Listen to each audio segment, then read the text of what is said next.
Oh, there we go. There we go. There we go. There we go. All right. Let's get on over here. Let's get on over here. Pop culture and fashion writer Erica Kennedy dies at the age of 42. Now, her death was kind of similar, in my opinion, to Kathy White's on how it just suddenly happened. Now, the crazy thing about the book that she wrote, Bling, as much as it emphasized on the story and following Rihanna while she was getting signed, the book actually was about the secrets of Clive Davis and Diddy. That just happened to be in there as far as how Rihanna was being trafficked from Barbados to the United States. It was a lot of other shit that was going on to where it was different parody stories being told in the book of shit that was actually happening though. So Miami Beach, well known for her New York Times bestseller Bling, Erica Kennedy was respected in the entertainment and fashion communities. On Monday, police confirmed Kennedy's death after her body was found in her Miami Beach apartment last week. She was 42. Bling was regarded by many as a guide to what really goes on in the hip hop industry and was in works to be made into a film. She released her follow up novel, Feminista, in 2009. Now, also another book that was popular that would actually give you guys some insights on things that was pretty real was something in hip hop. I think it was Gay in Hip Hop. So it was. I gotta have to look at it again. It's Hiding in Hip Hop. That's what it's called. Hiding in Hip Hop, and it's a pretty much about this. I think it's a gay stylist that pretty much just has these different stories of the, I guess, in closet rappers as well. But Kennedy was a former fashion publicist and began her writing career as a special correspondent for the New York Daily News. She went on to write about fashion and entertainment for magazines such as Vibe and Style and LAUK. This graduate of Oxford University breathed fashion. The former PR rep for Tommy Hilfiger once boasted that she was the first person to get Sean P. Diddy Combs into a suit. She was close friends with Kimora Lee and Russell Simmons, and was the godmother of their two daughters, Ming Lee and Aoki Lee. Kimora took to Twitter to express her grief, stating that she was devastated. Now, notice this too, right? This is also someone that was close to Kim Porter. Okay? Erica Kennedy, as you can see right here, she was the godmother of Kimora Lee and Russell Simmons' kids. So you know she was definitely close to Kim. Okay? She inspired many writers, including Demetria L. Lucas of Clutch Magazine, who wrote a tribute piece to her on Monday. Her death took many in fashion. Now, there's another piece right here that I found. I actually took him to light and some of that. So let me see if I can find the rest. So Kennedy has known Russell Simmons since she was 17. She was going out with a hip hop producer at the time, and she started hanging out with that crowd. When Simmons started seeing Kimora Lee, the half African American, half Japanese model, who is now the designer behind the Baby Fat fashion label, Kennedy was the only other girl among them, and the two became best friends. So that was necessarily how she even got into that crowd. She was dating one of them, and a lot of people said she was dating Diddy at the time, but it's not really actually confirmed. But she was dating a hip hop producer at the time, and that's how she got so close to everything that was going on and was able to tell the different stories that we're going to hear out in the actual book here. All right, who else we got up in here? You see something. What it do, Emil? What it do, man, Mr. Mendez? What it do, my brother? Yes, they definitely took her out. They definitely got rid of her because she knew way too much. She knew way too goddamn much. And when that Bling book came out and people got wind of even just the first 5 chapters, which we're going to go over, them first 5 chapters is going to let you know exactly why they had to remove Erica Kennedy, unfortunately. So without further ado, let us get into chapter 1 of Bling.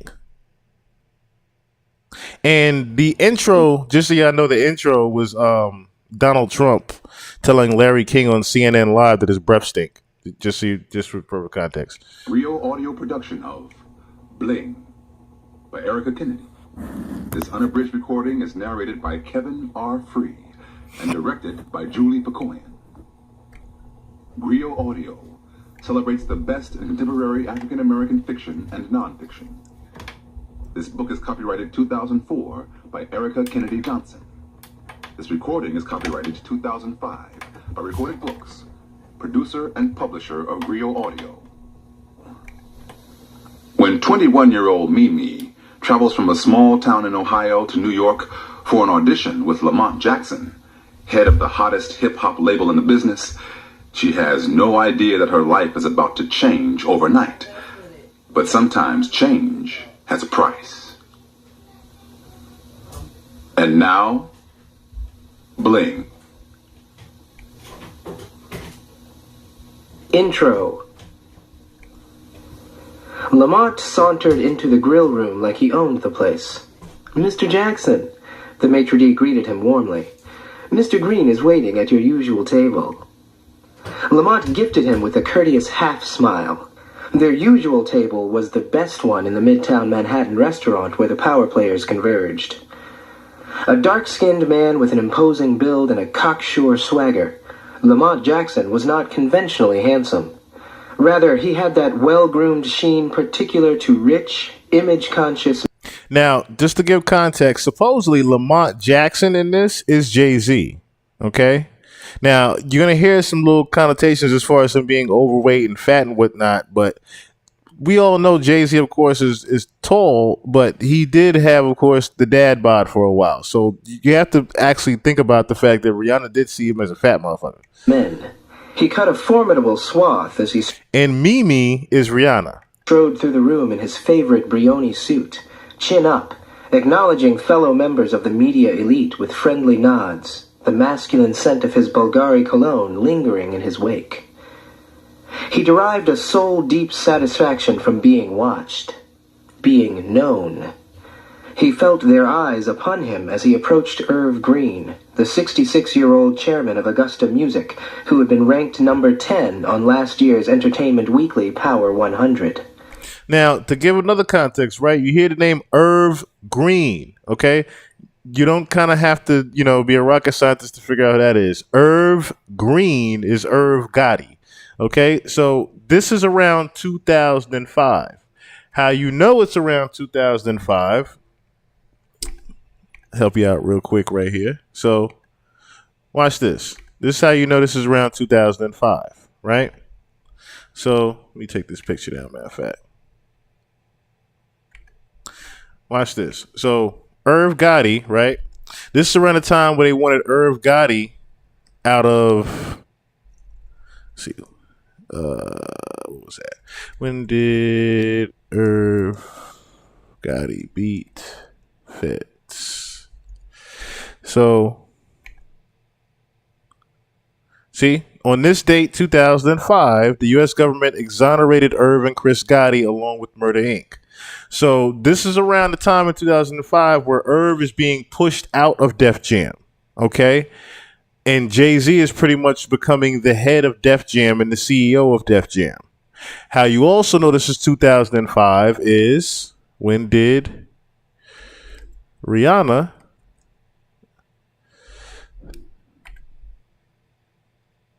signed in 2005.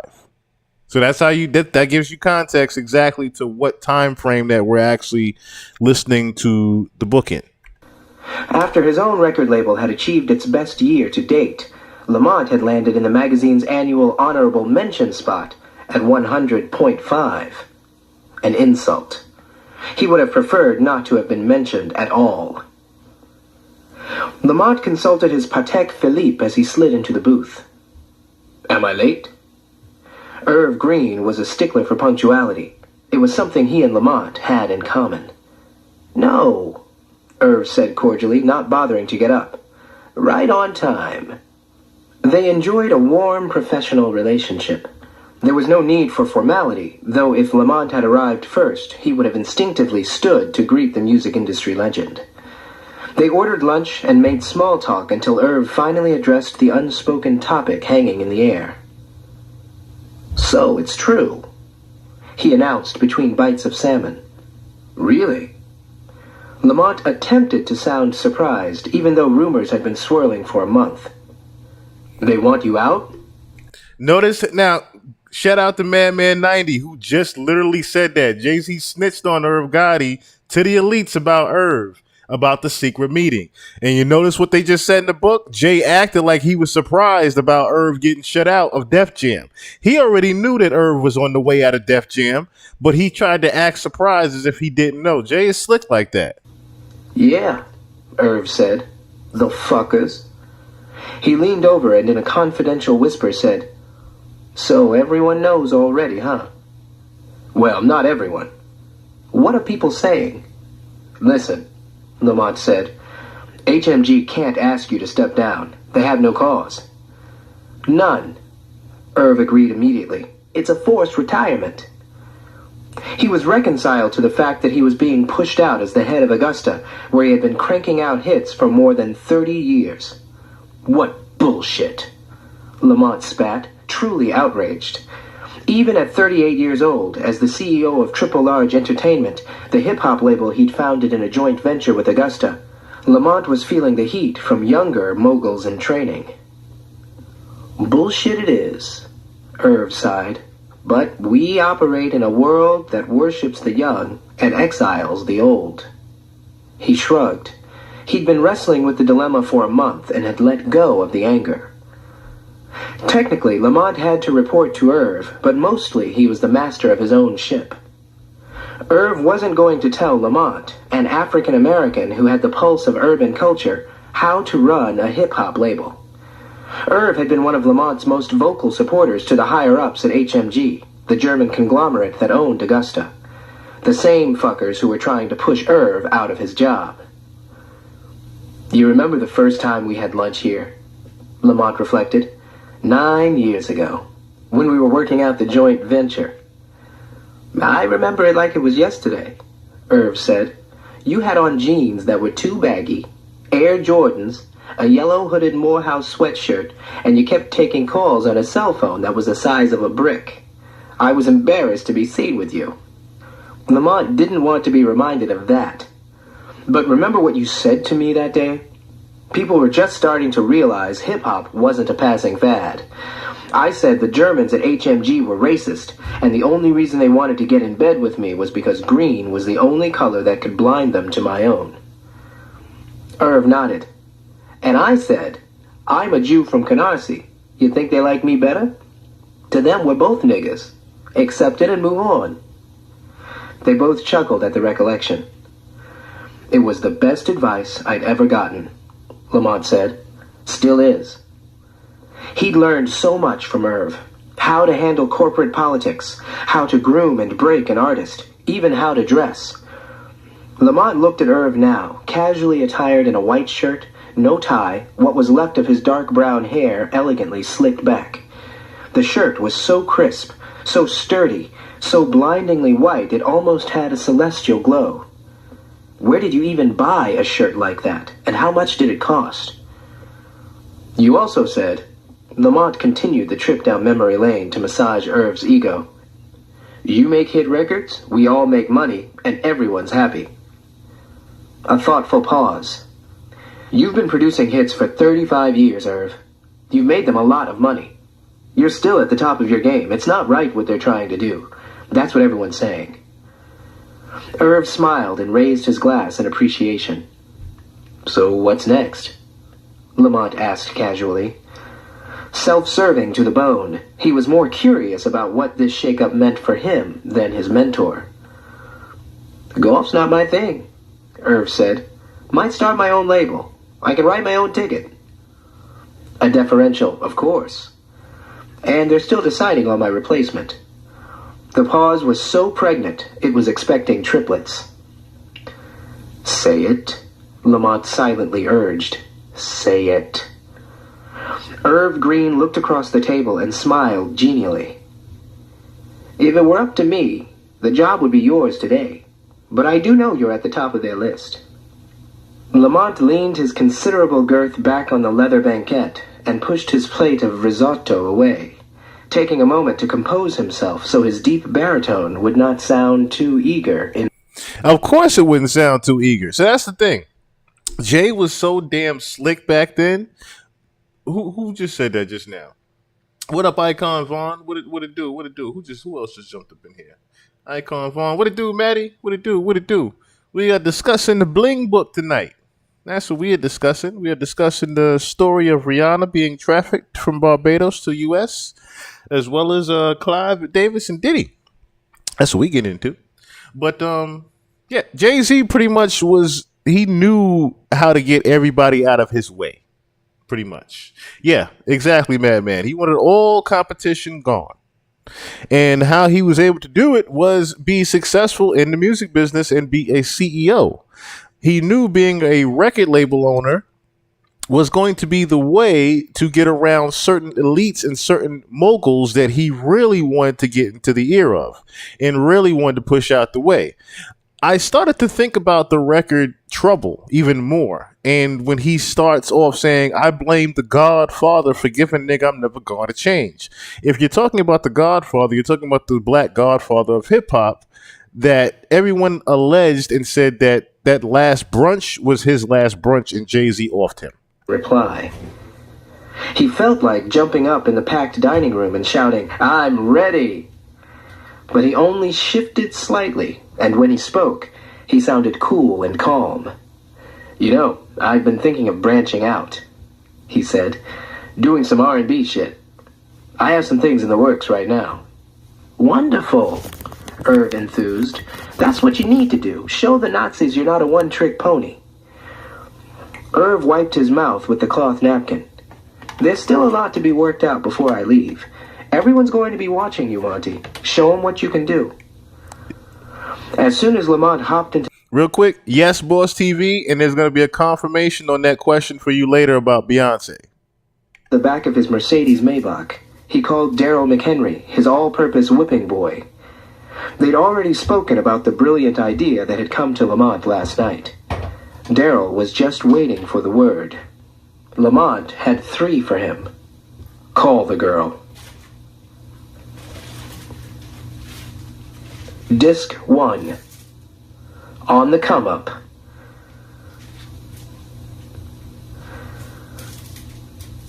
Chapter 1. Excuse me, miss. 'Cause we ain't nobody, LaToya said. Lakeisha turned from peering out the window of the Chesterfield Hotel, annoyed because her question, "Why they got us staying in this bum-ass hotel?" had been a rhetorical one. There was no view, just another hotel across 37th Street, and from what little she could see, the rooms over there were nicer.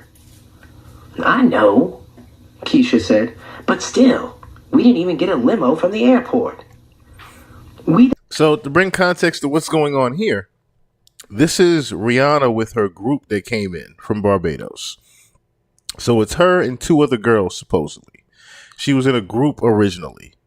And what ended up happening was she got removed from the group because she was supposedly the prettiest one and the most marketable one. So this is basically the early in the story where she is still with the group 16 around this time.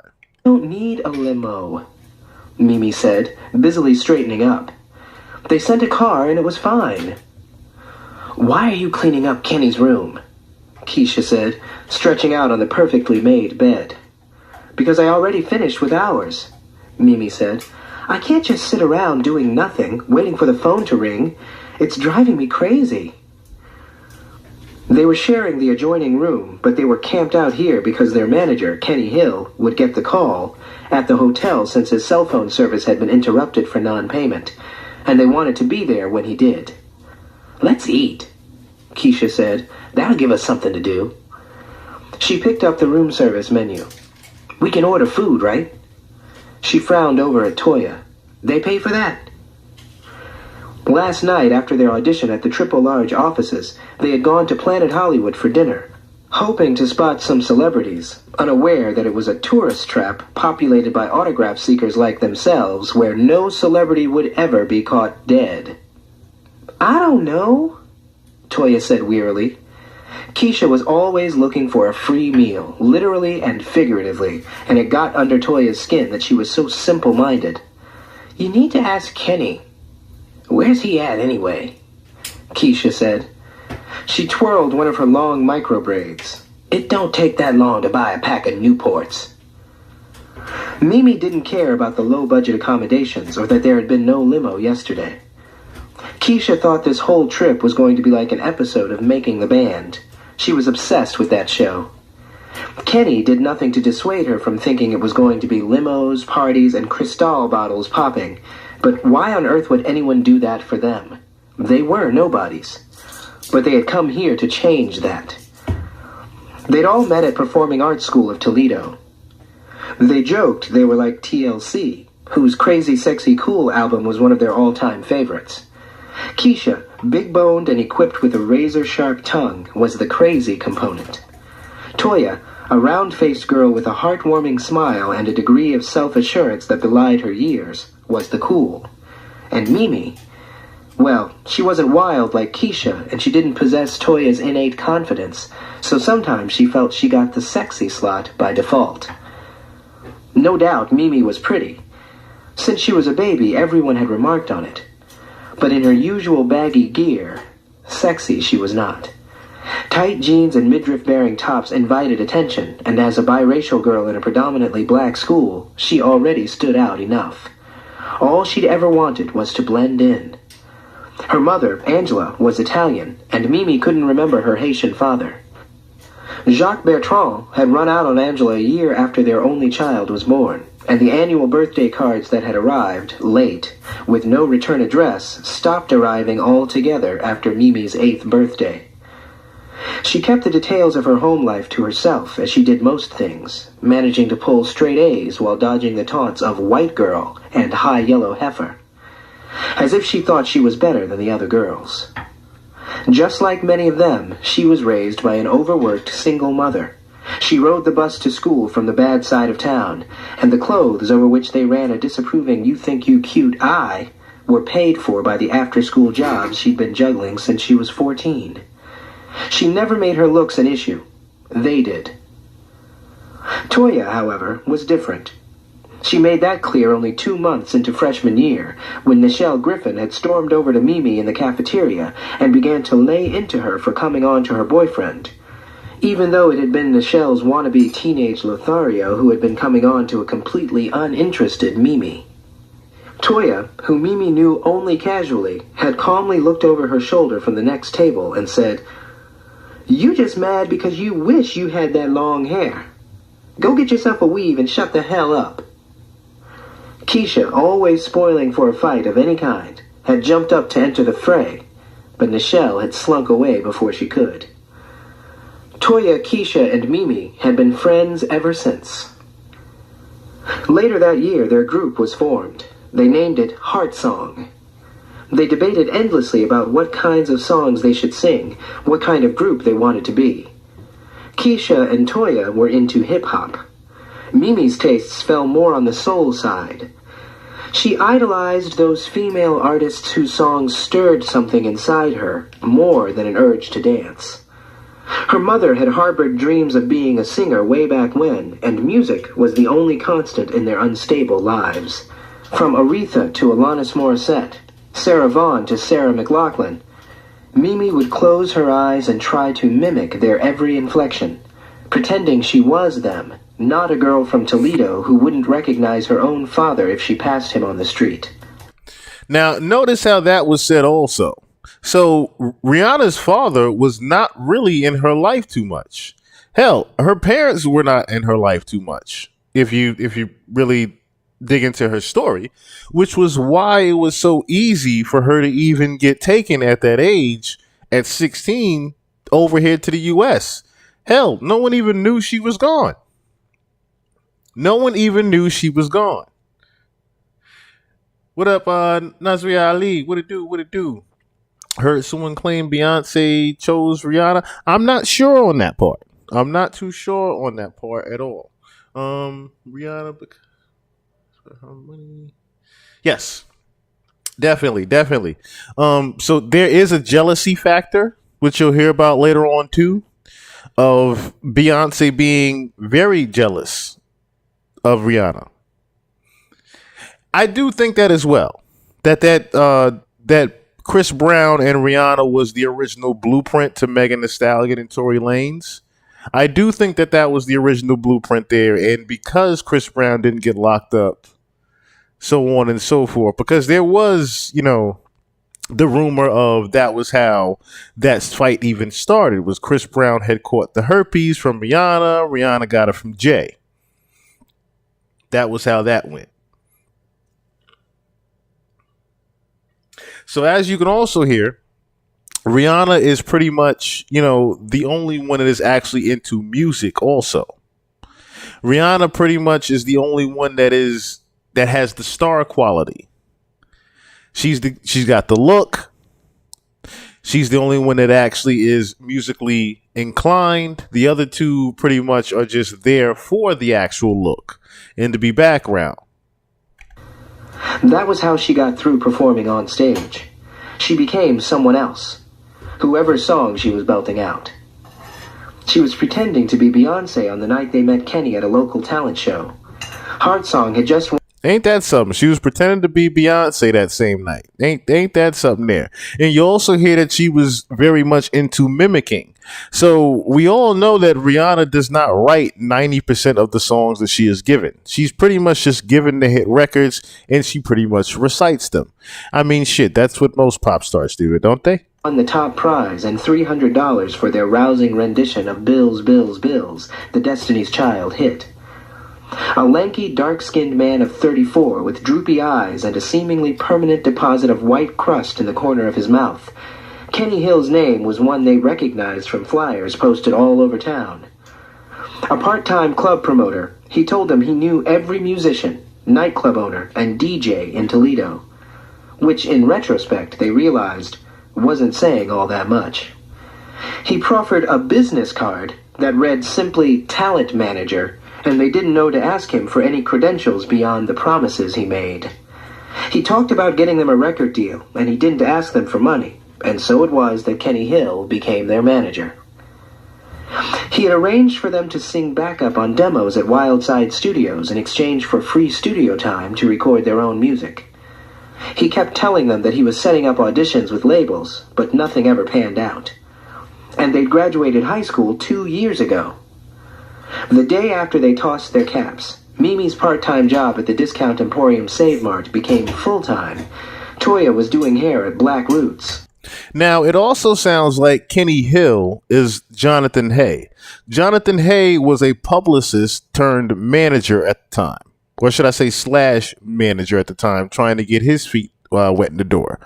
But yeah, Kenny Hill will be Jonathan Hay, and Jonathan Hay pretty much tells his story. He's the one that broke the rumor in the beginning about Jay-Z, Rihanna, and Beyonce having this love triangle at the time when they were trying to get Rihanna into the scene. Without a license, and Keisha wasn't doing much of anything except hanging out with her crazy-ass drug dealer boyfriend. They'd finished their demo, using tracks Kenny bought from a local producer, and singing generic R&B lyrics that Kenny had written himself. Kenny Hill, club promoter, talent manager, songwriter. Jack of all trades and master of none. When he finally got a call back from Triple Large Entertainment a week ago, he didn't tell the girls right away that they had a chance at a recording contract. Instead, he'd gotten everything in order, wrangling 4 coach plane tickets to New York, 2 $99 per night rooms at the Chesterfield, before he strolled into Wildside Studios and crowed triumphantly, "Pack your bags, girls. We're going to New York." Call the girl. Why did Lamont always have to be so dramatic? Daryl wanted to call the girl, but he couldn't even remember the bitch's name. La something. Lavon? No, LaToya. Or maybe that was the other one. He'd already asked Lamont's assistant and the receptionist if they remembered the name of the pretty one, because he couldn't find the group's bio and attached photo. With all the groups that had come through the office in the last few weeks, no one could remember a damn thing about any of them. Now Daryl rummaged through all the useless office memos on his desk in search of the package the manager had left with him the other day. Daryl's office was tiny. So was he. But what he lacked in size, he more than made up for in self-aggrandizement. He was 5'5" 3/4 of an inch, but whenever anyone dared to question his height, he'd pull out his driver's license. Bam, 5'7". People always took that as gospel, as if the DMV actually measured folks. His office would have felt larger if he'd cleared out the half-dozen boxes of demos he was supposed to listen to as the A&R rep of Triple Large Entertainment. When he first got the gig, he didn't even know what A&R stood for. Artist and repertoire, he was told.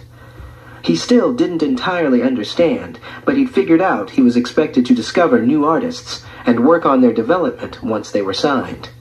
That he could do, although he really wanted to be a producer solely and forget the office bullshit. He rarely got around to assessing the volumes of material that found their way into the Midtown office. Most artists who got signed had already made names for themselves on the street, or were affiliated with an established hip-hop clique. The next big thing rarely arrived unannounced via the United States Postal Service. Nevertheless, Paul Mankiewicz, the label's VP of A&R, stayed on Daryl's ass about listening to every single submission.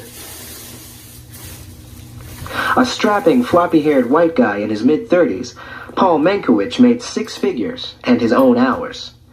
He was nicknamed Witchy because he had successfully cultivated so many R&B and hip-hop acts at various record companies that people said he could work black magic. 23-year-old Daryl didn't have an official title. He was usually called the A&R guy, which he preferred to being called Witchy's assistant.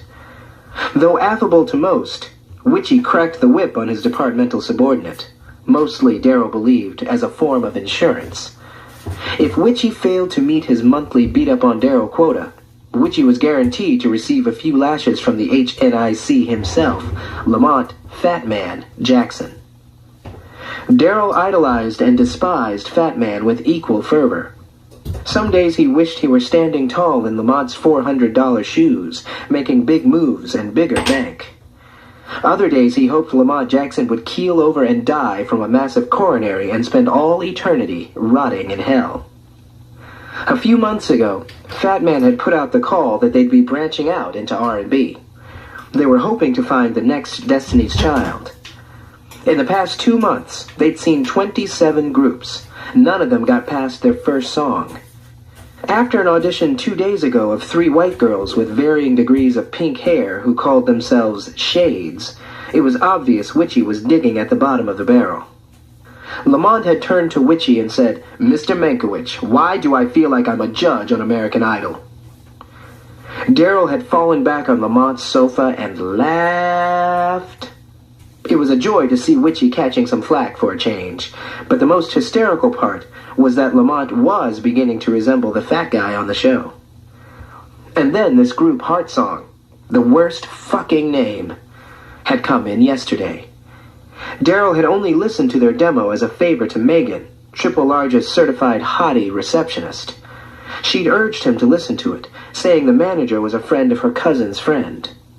"Oh, well, I'll give it the VIP treatment right now," Daryl had clowned. Like he cared.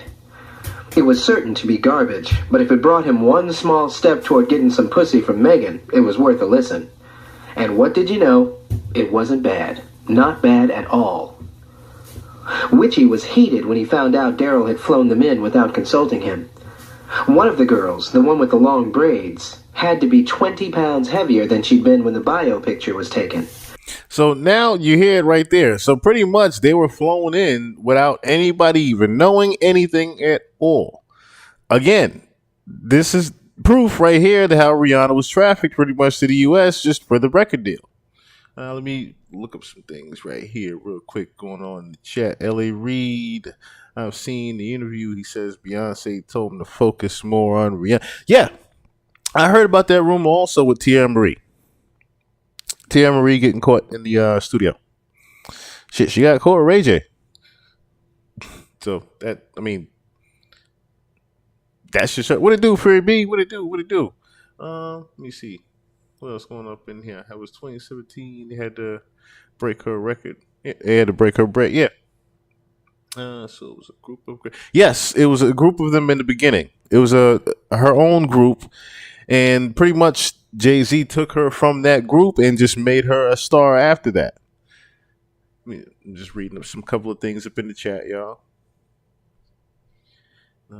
Yeah, pretty much. I mean, like I said, that's how pop stars got their start. You pretty much just had to have the look. You didn't necessarily have to have the talent. As long as you had the look and somewhat of it. Look at Ice Spice. Ice Spice doesn't write a lick of lyrics, but you just like to look at her. That's literally Ice Spice's gimmick is you just like to look at her. You don't care what she's saying. She can't rap a lick, let alone write a lyric. But you like to look at Ice Spice. Thus Ice Spice's brand, you know? But that is pretty much what Rihanna's brand was. You didn't necessarily care even what she was even singing about it at most points. You just like to look at Rihanna. She was an exotic girl. She was the first of her kind as far as an exotic R&B singer that was from Barbados. So that was pretty much the catch to her brand early on in the beginning, and that was why she was able to just pretty much separate from the other girls. She didn't necessarily even have to have the talent to even write her own lyrics. She just had to have the voice. That was literally it, the voice and the look. And the manager was annoying as hell. Daryl had to shove him out of Lamont's office as he tried to sell him on 2 other hip-hop acts he managed. The group's audition didn't seem to ignite much enthusiasm in Lamont, although he didn't say that he straight up hated them, which was his response to most of the 27 who'd come before. This morning, Lamont had called Daryl at the crack of dawn to say maybe they didn't need a group after all. Actually, his first words were, "Where the hell is Witchy?" Daryl rolled over, looked at the ungodly hour, and yawned, "At home sleeping, maybe?" Lamont grunted his disapproval, then told Daryl he'd had a moment of revelation. He decided they needed just one girl, a solo artist. He wanted to meet with the lead singer of Heart Song. The pretty one, he'd said. Daryl finally found the bio picture sticking out of a stack of magazines on the floor. Mimi, that was her name. He looked at his fake Rolex. Damn, it was already 4:15 and Lamont wanted her down there by 5. He picked up the phone and dialed the hotel. This chick could be his first discovery. And if a signing came out of this, he wouldn't let Witchy or Fat Man forget it. Chapter 2. If I Ruled the World. Lamont climbed the winding staircase to his home gym, thinking, Lamont Jackson, chairman of Augusta Music. Had a nice ring to it. He'd be able to sell Triple Large to Augusta, but he'd still retain control of the label he'd founded as well as run several others. How much would the deal reap? 60 million? No, Triple Large was worth 75 at least. He stepped onto the treadmill and poked a few buttons. He usually worked out in the evening after coming home from the office and before going out for dinner and whatever else the night offered. But today, he'd come home right after his lunch meeting with Irv. One of the perks of being a top dog. You didn't have to account for your whereabouts to anyone. These workouts were often the only time he spent alone in an entire day. At the office, he had his minions swarming around and his faithful assistant Imani hovering nearby. At night, out at the most exclusive clubs, his entourage was always surrounding him. When traveling in his Maybach or Suburban, money green, fully loaded, his driver, Carlos, was at the wheel. And when he finally fell asleep in this Tribeca triplex, there was almost always a gorgeous babe in bed beside him. He had tried working out with a highly recommended personal trainer, but the guy had annoyed him and was fired after 2 sessions. Anyway, he had gotten the information he needed and could continue the exercise regimen without some faggot Richard Simmons wannabe counting off repetitions and applauding him afterward like he'd just run the New York City Marathon. He had nothing against a little ass-kissing, as long as his ass was the one on the receiving end. It was actually one of his favorite things. But he got more than his fair share of that every day. And he'd gotten an uncomfortable feeling that that guy had wanted to kiss his ass for real. Besides, working out alone gave him a chance to decompress and think. The thought that was going through his mind right now was, I need a hit. A blinding success story that would prove, to Irv Green, to the heads of HMG, to the world, that he deserved the top job at Augusta. 9 years ago, He had been one of hip-hop's corporate trailblazers, founding Triple Large Entertainment long before rappers were starring in movies, shilling for Sprite, and mingling with high society. His early track record as a label head had been unimpressive. The first few artists he'd released had come and gone without much fanfare, and been summarily dropped from the label. Then, 3 of his acts achieved gold record status, and selling 500,000 albums had still meant big success then. How far the bar had risen in only a few years. Now, a record that was merely gold certified meant one with lackluster sales. Now, these artists that you're going to hear right here aren't necessarily, of course, Jay-Z's artists in real life, but they're actually going to be, you're going to hear different parody predictions of what those artists actually are, because they're going to come out in the actual story later on. Lamont didn't allow the word failure to be uttered by anyone within his ranks. In a slumping industry where music downloading had become an escalating problem and major labels were regularly laying off hundreds of employees, posting profits was more difficult and more important than ever. Lamont's first big success was Floss, a raspy-voiced West Coast rapper who wove biblical sayings into his rhymes about his ghetto-fabulous lifestyle. He became the label's resident sex symbol, despite the fact that he had one prosthetic leg. That's actually Exhibit. But it's not, of course, minus the prosthetic leg part. He'd lost his left leg below the shin after a car accident when he was 16, and claimed to have had a near-death experience and found God. Floss gave a whole new meaning to the term hip-hop. His debut, Profit and Floss, came close to selling 500,000 copies, although his bio said it was certified gold anyway. Ridiculous, Triple Large's hip-hop comedian rapped about girls, parties, and mostly himself.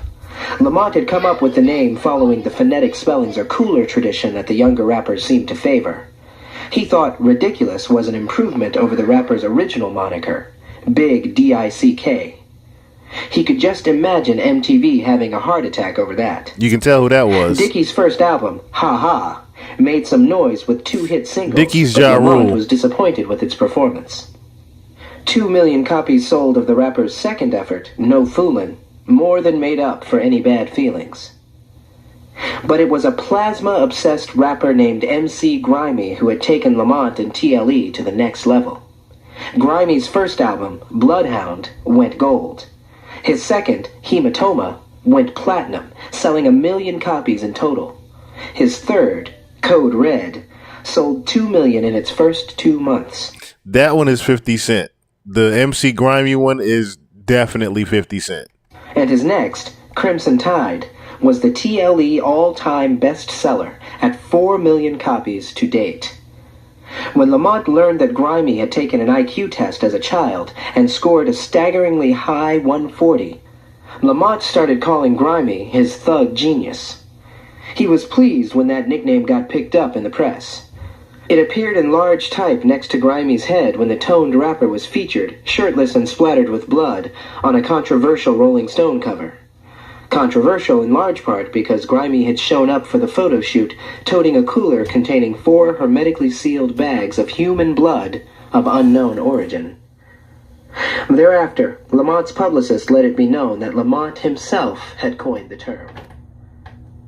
Grimy's success had really put the company on the map. The Triple Large imprimatur meant something now. When a new album was released from the Triple Large stable, hip-hop consumers, 80% of whom were suburban white kids, took notice. Floss's second album, Gimme the Loot, had gone double platinum.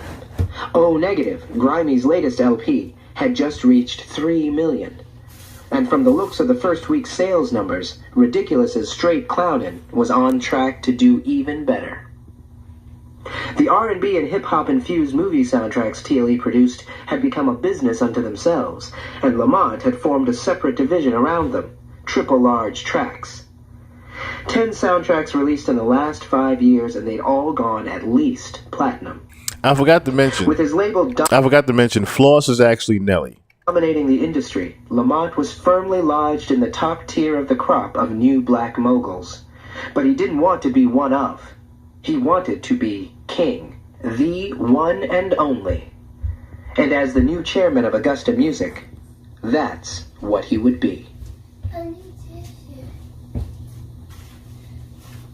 By the time the girls' late afternoon snack arrived, Keisha's nerves had gotten the best of her and she was in the bathroom vomiting up lunch. It was then that the phone finally rang. But it was the phone in their room, not in Kenny's as they'd expected. While Toya tended to Keisha, Mimi walked through the adjoining door to answer it. It was probably her worrisome mother. She'd already phoned twice today. Actually, you guys are right. If I'm thinking Def Jam, MC Grammy is DMX. "Can I talk to Mimi?" said the caller. "This is. Hey, it's Daryl from Triple Large. Kenny there?" "No," she said, excited to be hearing from him. "He went out." "Good. Look, meet me downtown at 5 o'clock, 86 Walker Street. Don't say shit to Kenny. Not a word." "I don't know if we can get there by 5. Keisha is kind of sick right now." "No, just you. Don't say anything to them yet either. Tell them you have to meet a friend or something. I'll explain when you get there. 86 Walker. I'll meet you downstairs. Take a cab. I'll pay for it." "But what?" Mimi began. "Don't stress me." Daryl cut her off. "Just get down there by 5. You're already running late." Mimi hung up the phone and stared at it. What was going on? If she were to tell the God's honest truth, she hadn't expected them to call. At least, not to say they wanted them. The audition hadn't gone very well. They'd all been so nervous. Keisha's voice cracking was the low point. But she was trying to remain optimistic, for herself as much as for the other girls. Yesterday, Lamont Jackson, the head of the label, hadn't said goodbye, or thanks for coming, or nice job. Nothing.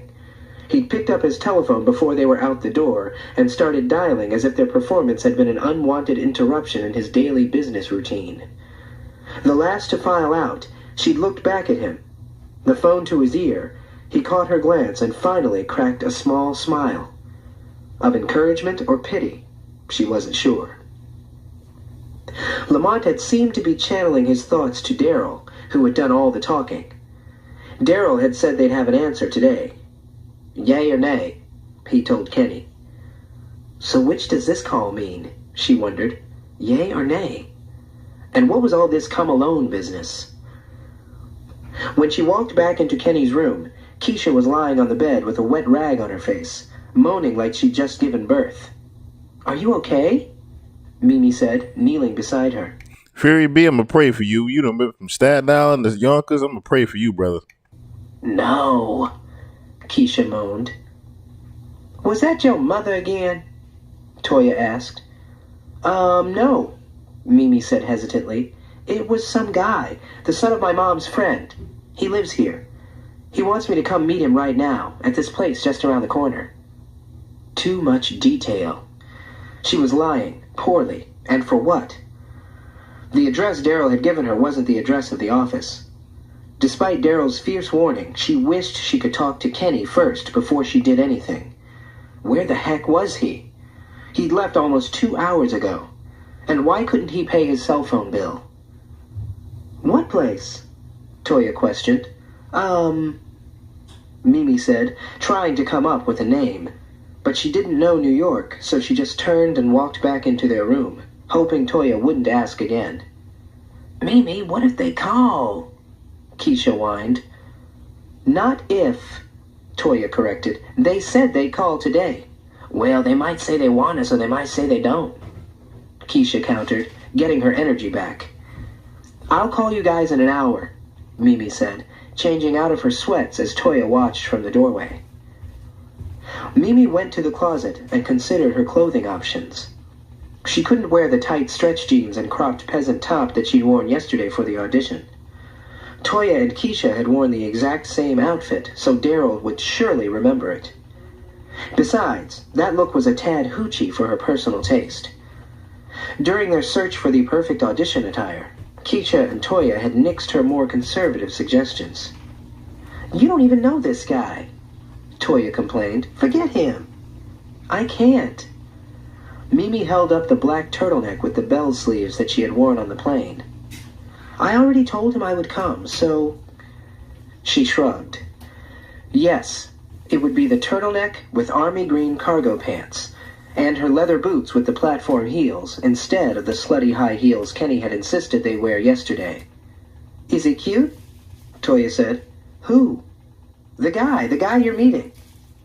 I don't know, I've never met him. She was already lying, so best to leave it at that. Mimi went into the bathroom and momentarily thought about telling Keisha and Toya the truth as she pulled back her wild mass of chestnut brown curls into a neat ponytail. She put on her favorite dangling silver and turquoise earrings, even though they stretched her lobes, because she loved how they chimed with every step she took. She didn't have time for all the makeup Kenny had ordered them to pile on yesterday. Just a little concealer to cover the rash of pimples that seemed to be multiplying on her forehead.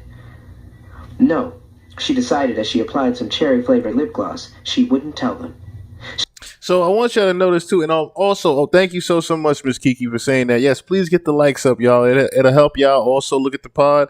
I don't really care about getting paid for this. I just do this shit. I'm demonetized on these damn lives. I don't really care, but at the same time, yeah, definitely hit the like and subscribe button. I greatly appreciate that, y'all.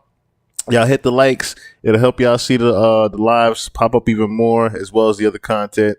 I do appreciate it, each and every one of y'all up in here. So as you guys also hear that they're dressing them up, keep in mind, right? Like I said, Rihanna is actually 16 at this time. So for them to be, dressing them up as if they're adults, it also plays into the mind frame of the industry and how they pretty much make these young girls look a lot older than they are supposed to be. He'd do this alone, as Daryl had said, find out what was up, and then report back. Kenny had to be the problem. Seeing him in that plush New York office, sporting his best nylon tracksuit, had made it glaringly obvious how small time he was. When he had tried to give Lamont a demo of a male hip-hop group he was representing, it was obvious that Lamont was not the least bit interested. Kenny kept saying, just listen to the first track, it's on fire. Daryl had almost been forced to shove him out of Lamont's office. I'm the lead singer, Mimi told herself. I can handle this. Imagine if she could come back and tell them they had a deal. Okay. Toya finally relented.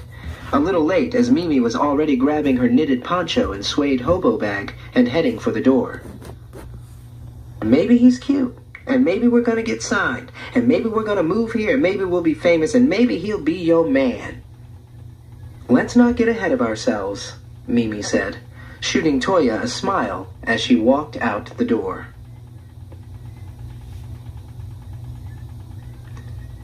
Chapter 3.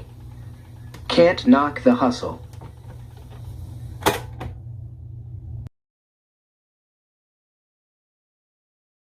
All right, so that's the first 3 chapters of the book.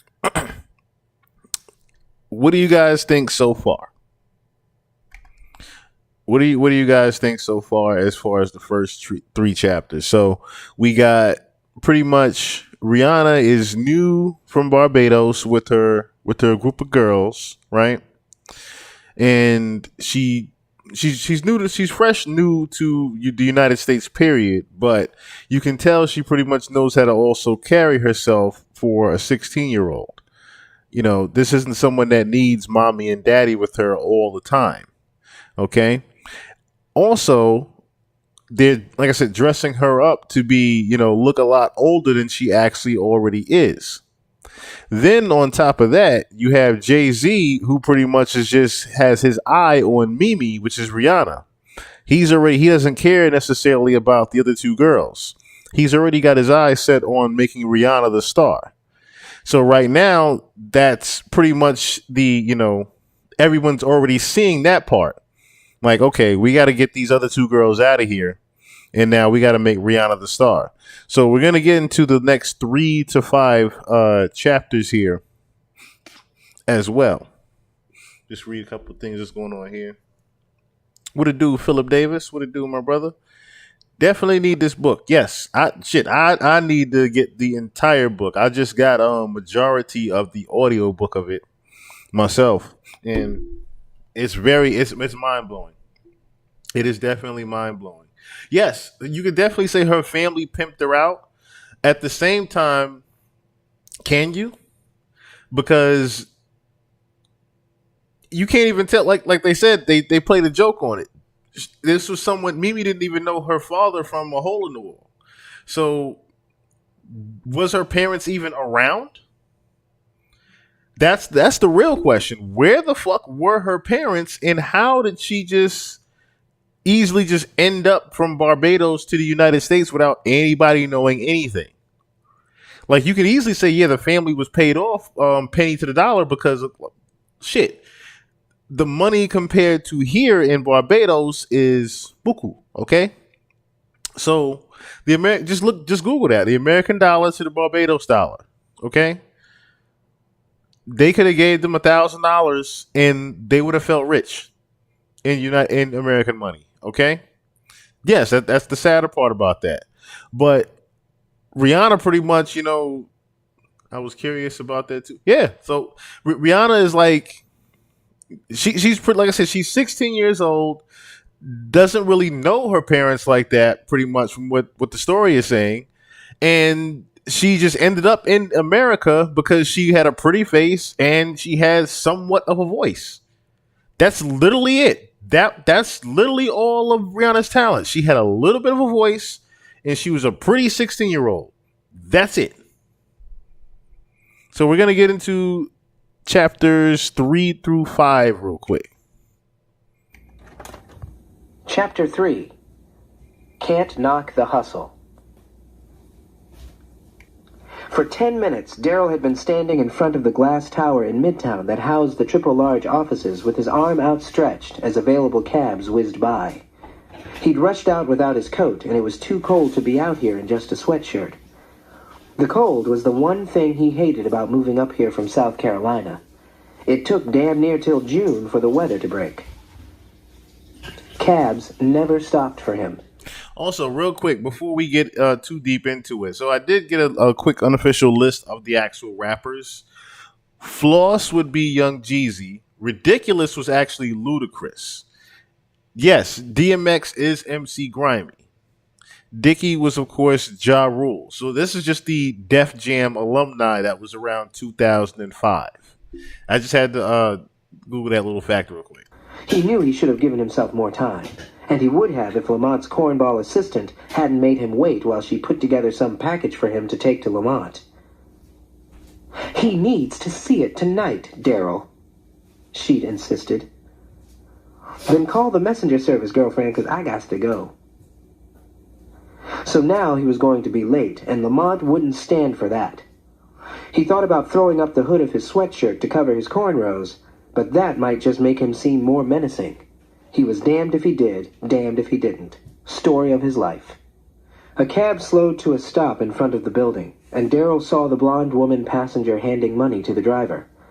Daryl crowded the door and tried unsuccessfully to open it. He wasn't going to accept that off-duty shit that these towelhead cabbies always tried to pull.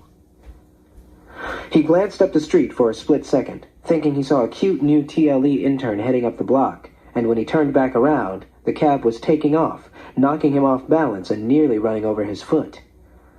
The taxi stopped at the next corner to let the blonde woman out. She walked back toward the building, conspicuously avoiding Daryl's glare. To add insult to injury, Daryl looked down and noticed a smudge on one of his brand new white-on-whites. Oh, hell no! He bent down to inspect the damage to his Nike and decided not to mess with it and risk making it worse than it was. He rose and saw that a white man had hopped into the cab. This was the shit that Lamont needed to see.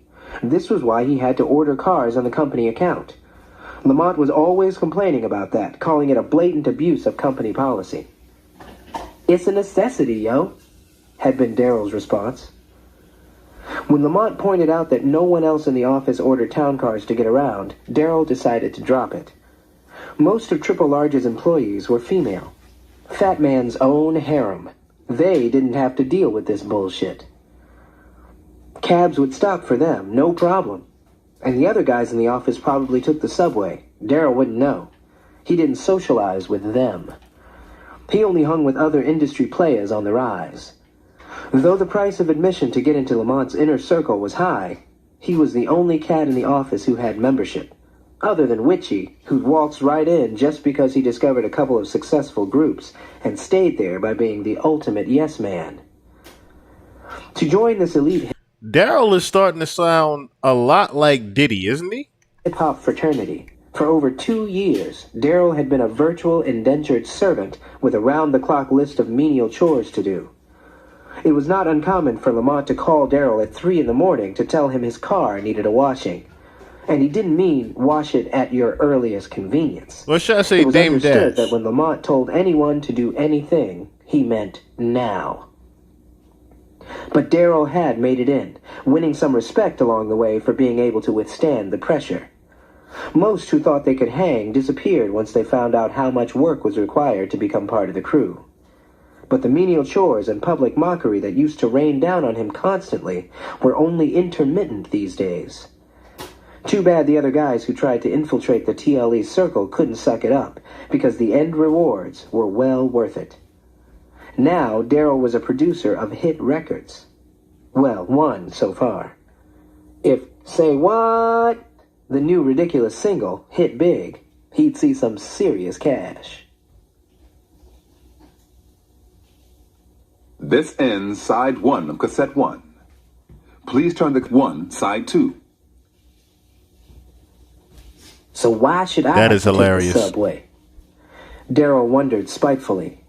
And why should he have to pay out of his own pocket for using the corporate car service? He considered himself the oil in the triple large machine. The other employees were replaceable. He deserved preferential treatment.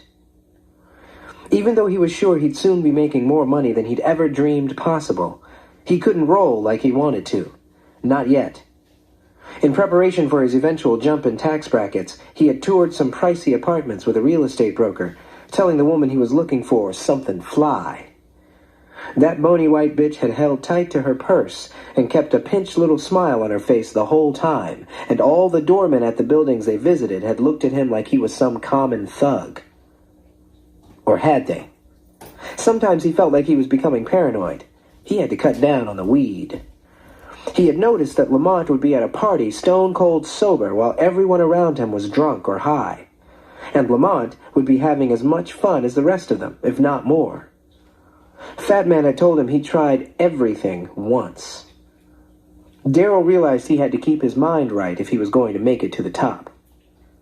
But he was so out of his element rolling with Lamont, who could talk shit with street niggas 1 minute and take a meeting in a boardroom on Madison Avenue the next. Lamont, who'd commit fouls that no one had the guts to call during his pickup b-ball games at his Hampton spread, then head into town for his favorite snack, bagels and lox. The regular pickup players were Lamont's big money networking pals. Some were white, some were black, and there was one Asian internet gazillionaire who looked like a college freshman and dressed like one too. They all had 2 things in common. None could ball, and they were all self-important dicks. They followed Lamont's cue and treated Daryl like gum stuck to the bottom of their sneakers, never inviting him to the post-game chow-downs. For the longest time, he'd thought it was bagels and lox, and he couldn't figure out what that meant. Then one weekend he was sent to Twice Upon a Bagel to pick up Lamont's lunch, and the secret of the lox was unlocked. Daryl wished he had Lamont's social dexterity, but having grown up in a trailer, drinking Kool-Aid out of old peanut butter jars, it was a difficult quality to master. When Dickie, his childhood friend turned rap star, had brought him up to New York close to 3 years ago, it was like being called up from the minors. At the time, Daryl's most treasured possession had been a 14-karat gold Mickey Mouse pendant, and he'd worn his hair in sloppy braids that made him look like Seeley from The Color Purple. He thought he was fly, but Dickie, who'd always had an innate sense of cool, disabused him of that notion. Dickie took him shopping for all the proper hip-hop gear. Throwback jerseys, fitted baseball caps, jeans and sweatsuits by Sean John. Wait a second. Okay. So Dickie is actually Diddy. That would make a lot of sense. If we're thinking about the name now, that makes a whole lot of sense. Dickie is actually Diddy. And now I'm thinking about the whole taking them shopping thing. Remember when 50 Cent joked about, yeah, he wanted to take me shopping? That makes a lot more sense now. So Dickie is actually Diddy in this. So okay, now I'm starting to get the actual. I'm listening to this live with you guys. I know some things about this book, but I am listening to this live with you guys. So Lamont is definitely confirmed as Jay-Z, but Dickie is actually Diddy. That's pretty interesting there, considering that name. Academics and Rockaware and the newest kicks. Now that he had worked his way into the Triple Large crew, things were looking up. But not far enough. Darryl threw up the hood of his Fat Farm sweatshirt and shoved his balled fists into its front pocket. Keeping Imani's package tucked firmly under one arm, he headed for the nearest subway station, cursing under his breath the whole way. Mimi walked out of the hotel, and a cab stopped for her right away. "Hey, where you going?" She turned around to find Kenny standing by the hotel entrance, sucking on a Newport in the chilly air. He'd just returned from having a lap dance at Stilettos in Times Square. "To meet a friend?" she stammered, opening the taxi door. He squinted at her. "What friend?" "Go upstairs," Mimi said without meeting his gaze. "They'll tell you. I'll be back soon." She slammed the door and the driver asked her where she wanted to go. 86 Walker Street, she said, glancing toward the entrance of the hotel. Kenny stubbed out his cigarette and looked back at her. He held his hand up to his ear in a gesture that she instantly knew meant, "Did they call?" As the driver pulled off, Mimi shook her head and averted her eyes, mouthing the word, "No."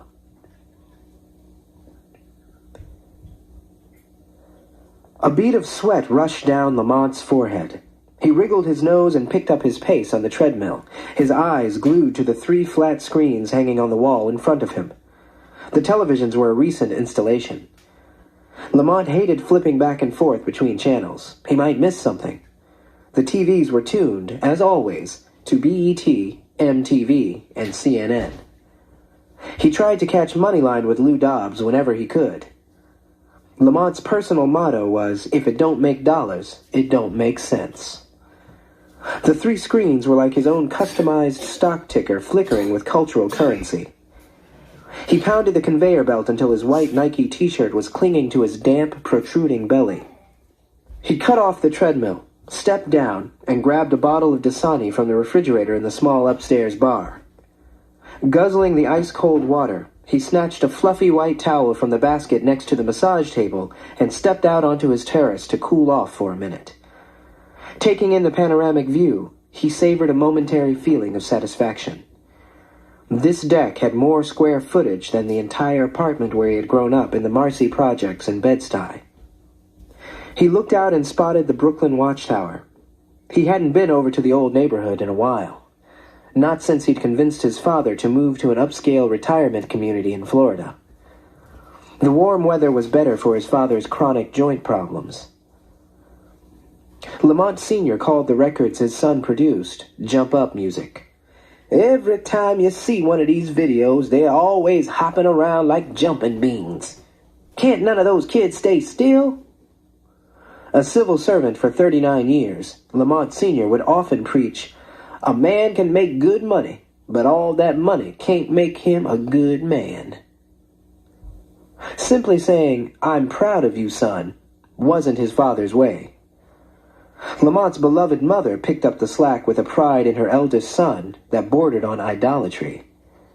Now that Pops was living in Florida and Mama had her own luxurious condo uptown, there was no need for him ever to go back to the old hood. Manhattan was Lamont's hood now. He stepped back inside, whipped off his t-shirt, and tossed it in the laundry hamper, which could have been more accurately described as a trash can.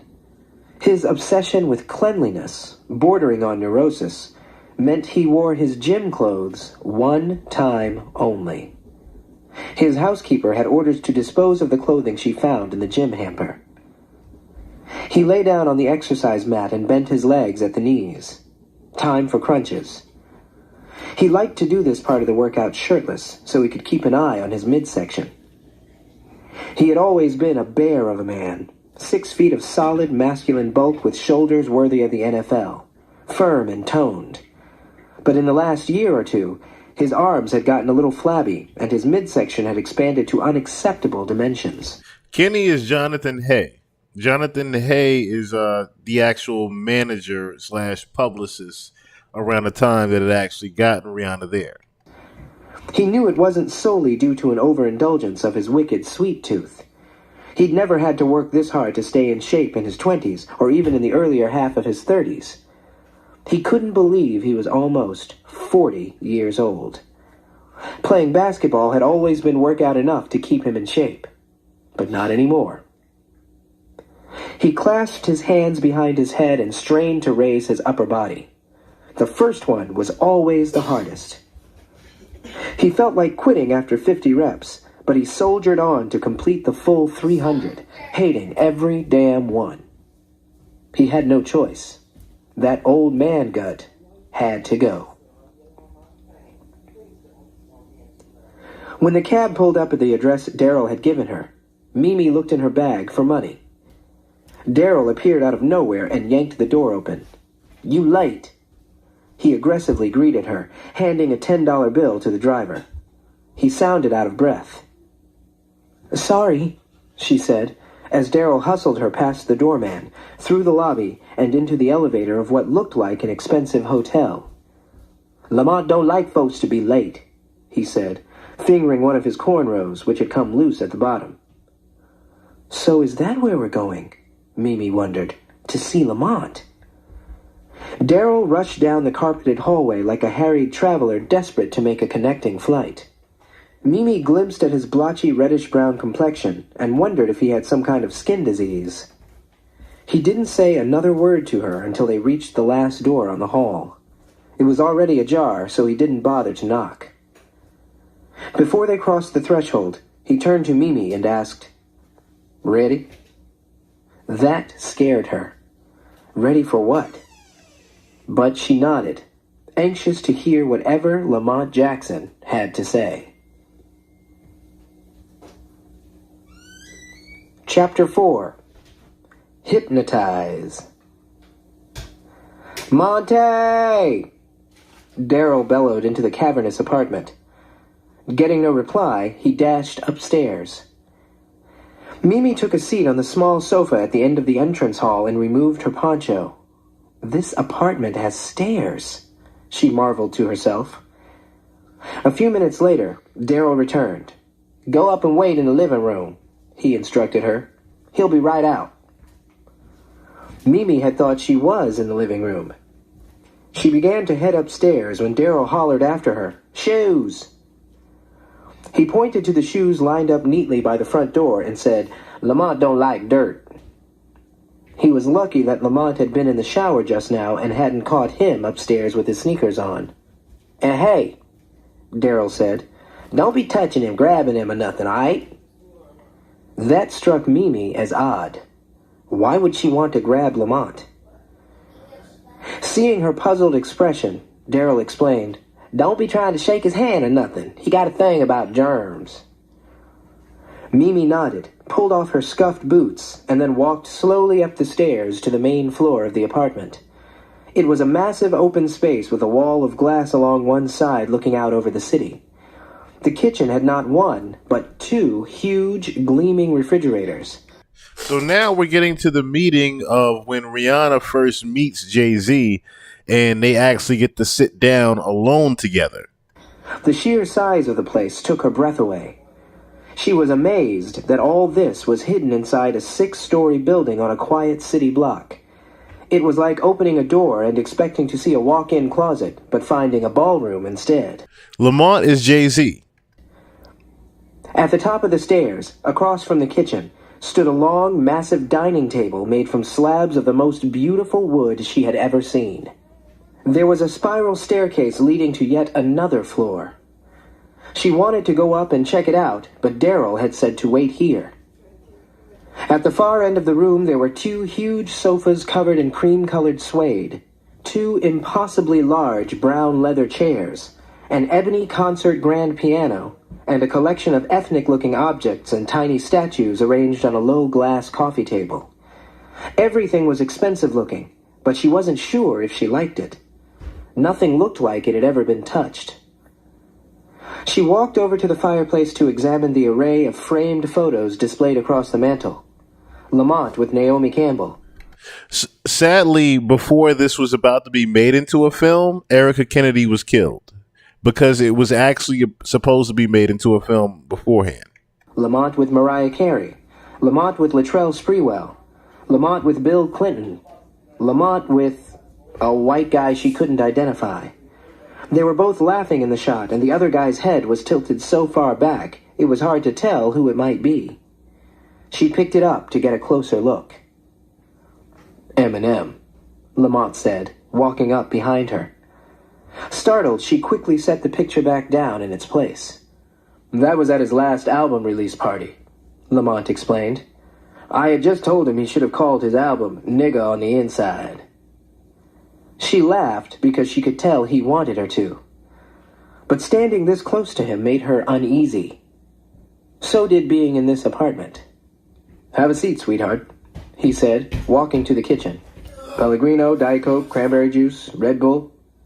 He inquired politely, his face obscured by the heavy stainless steel refrigerator door. Cranberry is good. He filled 2 huge goblets, one with juice, one with water, and took a seat next to her on the sofa. This place is really... She searched for the right word. Big. You like it? Yeah, she said with more enthusiasm than she felt. It's really... nice. Bethany did it, he said. Bethany? He'd said the name as if Bethany was some friend of hers. Was that his girlfriend? Bethany Oglethorpe, he clarified and took a swallow of water. Another weight loss tip from the annoying trainer. Drank gallons of water. Right, she said, although she had no idea who or what he was talking about. She's an interior designer, he informed her. Does all the celebrities.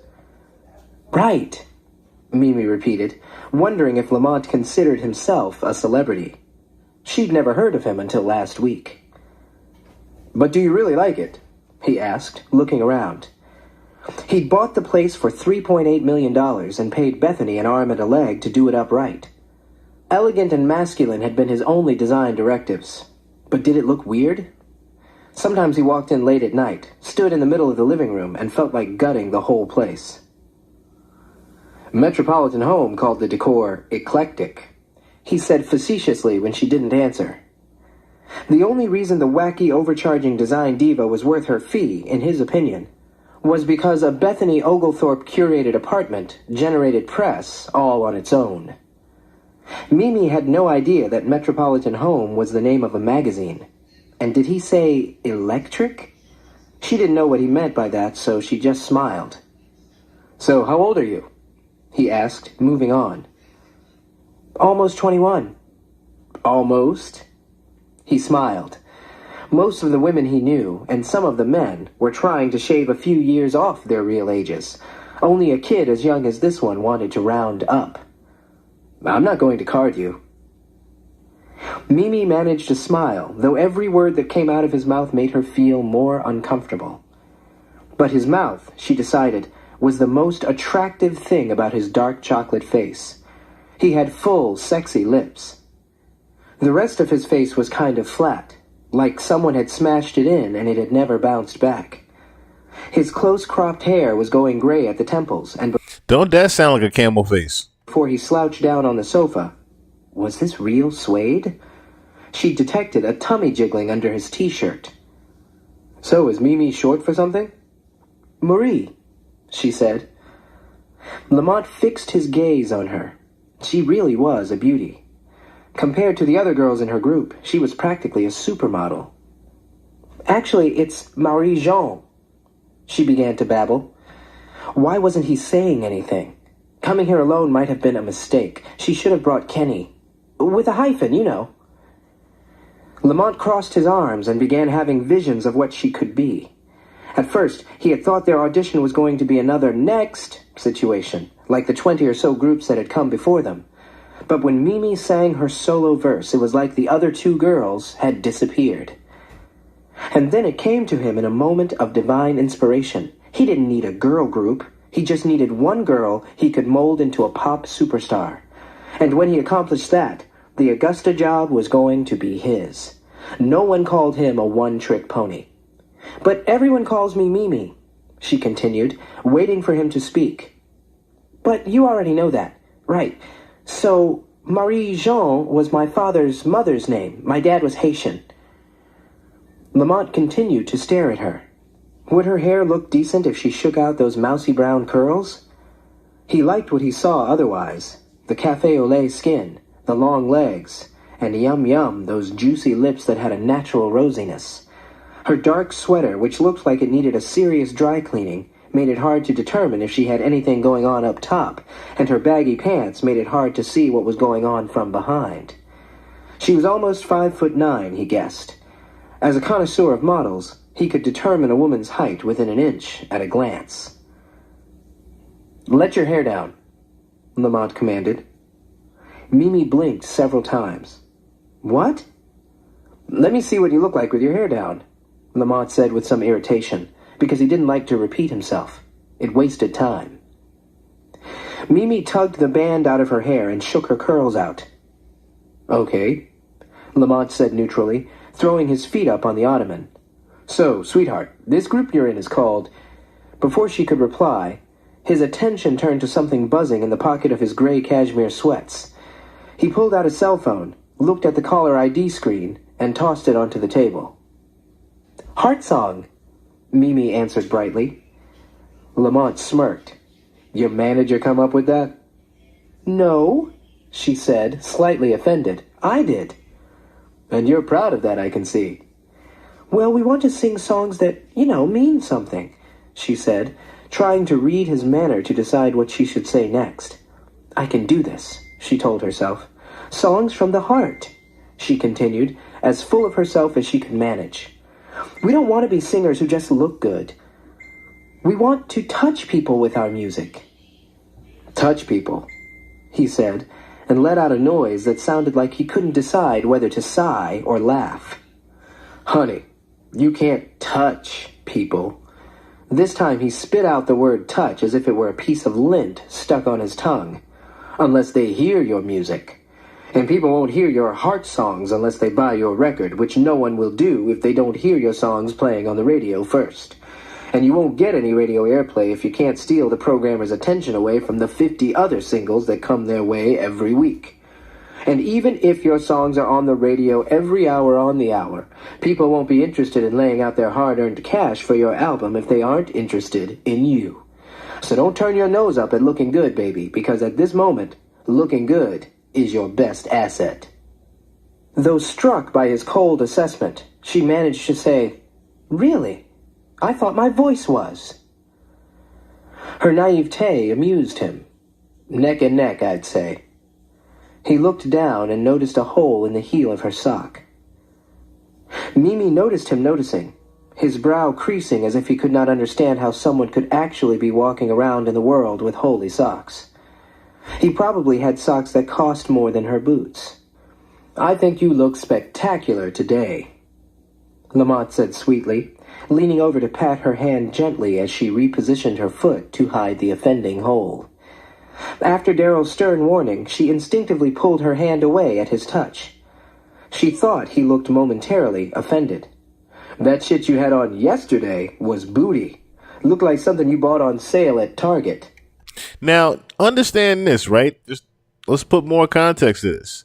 Again, this is young 16-year-old Rihanna, just turning 17. And he's pretty much not necessarily flirting with her, but he is. You can tell he is trying to. But he's more so sizing her up and trying to figure out what her actual brand is going to be as far as how she looks. So he's trying to actually dress her up, again, to make her look a lot older than she actually is. They don't necessarily know her actual age. Hell, they don't even actually care at this point. They just think she's actually just pretty. Again, this is how the industry actually worked back in the day. It wasn't so sensitive as it is now to where they actually have to watch out for certain things like that and actually ID these girls. Back then, they just didn't really care. As long as you had the pretty face, they can pretty much do smoke and mirrors on the talent and make that work later on. That's just how this thing actually is going to work. But you can tell Rihanna's actually pretty much uncomfortable also. Remember, like I said, she's a young girl. So she's uncomfortable sitting next to this grown ass man who's pretty much trying to feel her up now. And she's starting to notice that. No one in Toledo used the term booty, but she could tell he meant it was tired, tacky, or something along those lines. She thought so too, but Kenny had insisted. Is Jean your last name? Another phone rang, and she paused, thinking he might get up to answer it. He didn't move an inch or glance away, and it stopped ringing. No, she said. My full name is Marie-Jean Castiglione. As she pronounced her last name, he looked like he had just gotten wind of a foul odor. Damn, baby, that is a mouthful. That sounds like some mafia shit. His cell phone started vibrating on the table. Again, he looked at the caller ID, but did not pick up. Good, Mimi thought. Pay attention to me. He was going to offer them a deal. She could feel it. Why else would he ask her here and spend this much time? She wished he would just get down to it. I like the name Mimi, he said, almost to himself. But I like Marie-Jean, too. The Haitian thing. He silently considered all this as the house phone began ringing again. He looked over, idly watching 4 of the 6 lines flashing like Christmas lights. After the third ring, Lamont's placid facial expression changed abruptly. Answer the motherfucking phone! He roared, in a tone so harsh that Mimi actually leaned away. The phone stopped ringing. Damn, I got it! Daryl shouted from downstairs seconds later. Got 3 lines going. It's Imani, want it? No, Lamont boomed. I'll hit her back in a minute. He looked directly at Mimi, and in a soft voice that Daryl couldn't possibly hear, said, I'm in an important meeting. He stared at her, then broke out into a wide grin. Well, Mimi, he said, welcome to the Triple Large family. He stretched his hand out in her direction. She didn't take it. She instinctively put her hands up to her face, shaking with excitement. You mean we're signed? You want us? We? He snapped. I don't see any we in here. What do you mean? She sputtered, eyes wide. I thought you called me because you didn't like Kenny, our manager. You're right, I don't like Kenny. We don't either, she stammered. Not really, but he was the only person we knew in Toledo. She began jabbering faster and faster, and Lamont just let her go. I mean, I'm the lead. I can make decisions, and we can get rid of Kenny. I know he's an amateur. And so are your 2 little friends, Lamont said smoothly. I'm signing you, Mimi, as a solo artist. You have the voice. You have the look. You have it. They don't. Forget them.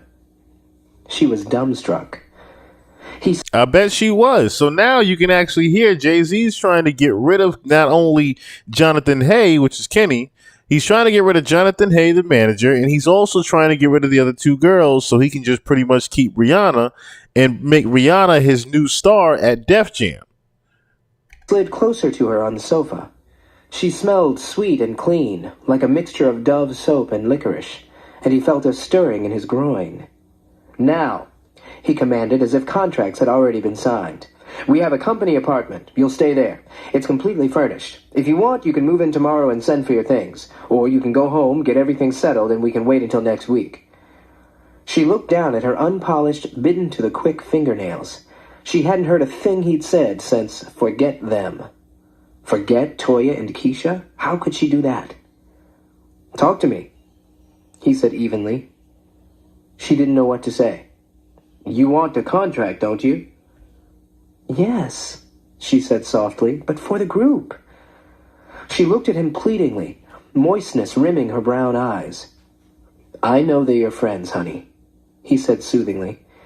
but they aren't as talented as you. It might sound harsh, but this is a harsh business. If you want to do this, and I can see that you do, you have to recognize that. Mimi inhaled sharply. She felt like he could see her heart beating. He was right. She did have the best voice. They all knew that, but that was why she was the lead. Doing this without Toya and Keisha had never entered her mind. They were a group. Sensing he was making headway, Lamont pulled out the line that worked like a charm with every woman he'd ever wanted to get into bed. "You're special," he cooed, pausing to let the words take effect. "Talented." Another pause. "And beautiful." She was flattered, but she heard herself saying, "I can't." The words sounded lame, even to her. She couldn't even imagine going solo. It would be like shedding her security blanket, and she was not ready to do that. And Toya and Keisha would be devastated. She couldn't do it. She wouldn't. "What a shame," Lamont said, his friendly tone cooling. She would come around, but he didn't have all day to play guidance counselor to this child. He had a massage scheduled for 6. "They're my best friends," she said, flushing with anger. If he was so tough, why couldn't he tell Toya and Keisha to their faces that he didn't want them? Lamont wanted to tell her how many times the supposed best friend of some girl he was fucking tried to give him some pussy on the sly. And that chunky girl with the braids, Lucretia, Laquifa, or whatever, she had hoe written all over her. He was quite certain that if she had been called for a meeting here today, she would have sucked his dick and swallowed if she thought it would earn her a solo deal. He'd received oral favors for a lot less. "I know for a fact," he said sharply, "that if either of those girls were here in your place right now, they would jump at this chance and never look back." Mimi smirked. He knew that for a fact, did he? Toya and Keisha would never dump her to take a solo deal. Would they? "But it's just that—" Mimi began, unsure of what she wanted to say. Lamont looked at her expectantly. He knew she'd be thanking him later for advising her to drop the dead weight. Right now, however, he had an overwhelming urge to strangle her.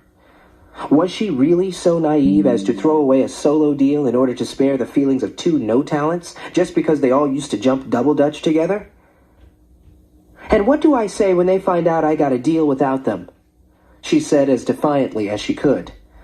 Without her, there was no group. How could she ever face them? "Hey, that's on you," he said. "Maybe they can do background vocals." He stood up. Mimi remained seated, her jaw firmly set. "You're not going to get a deal somewhere else," he said, sensing she might be trying to come up with alternatives to his proposal. "Not with those other 2 girls hanging around your neck like cement blocks." He loomed over her, speaking with a stinging finality. "Maybe that fake-ass manager told you different, but I'm telling you the truth." Mimi knew his assessment of Kenny's managerial skills was dead on. Kenny didn't have much juice. "Did he have other labels interested?" Lamont asked, 100% sure that the fake-ass manager did not. "I'm not sure," she said, her eyes darting nervously around the room. "He might." "He doesn't," Lamont snapped. "Truth is, I could pull 2 girls at random off the street who look as good as those other 2, and they'd probably sound better." Mimi shot him a wounded glare on behalf of her girls. God, he was awful. How could he talk like that about Keisha and Toya? They were cute enough, and their voices were good, if not great. Lamont stood over her, wondering if this girl was ever going to come around. The meeting was over. He helped her up, wordlessly leading her downstairs, where Daryl was manning the phones. He glanced at the clock on the wall. It was 3 minutes past 6. Where was his masseuse? "I have to think about it," Mimi said shakily. This couldn't be happening. Not this way. It was supposed to be the 3 of them, together. "Great," Lamont said easily. "You have till tomorrow." He stepped close enough to speak to her without Daryl's overhearing. "Mimi, listen to me. he murmured. He put both of his hands on her cheeks and stooped a little to look directly into her eyes. Toledo is no place for a girl like you. You're golden, honey, and you don't even know it. This is the way it has to be. Trust me. He kissed her on the forehead. I'm a star maker, baby, he said with a huge grin. And believe me, you are going to be a star. Chapter 5. Get by. Lamont's driver hadn't said anything to her. He was chatting on his hands-free cell the whole time. The drive back to the hotel gave her time to consider her options. Option number 1, tell the truth. Lamont thinks you have no talent and I should go solo and forget you. Not really an option at all. Option number 2, focus on the positive.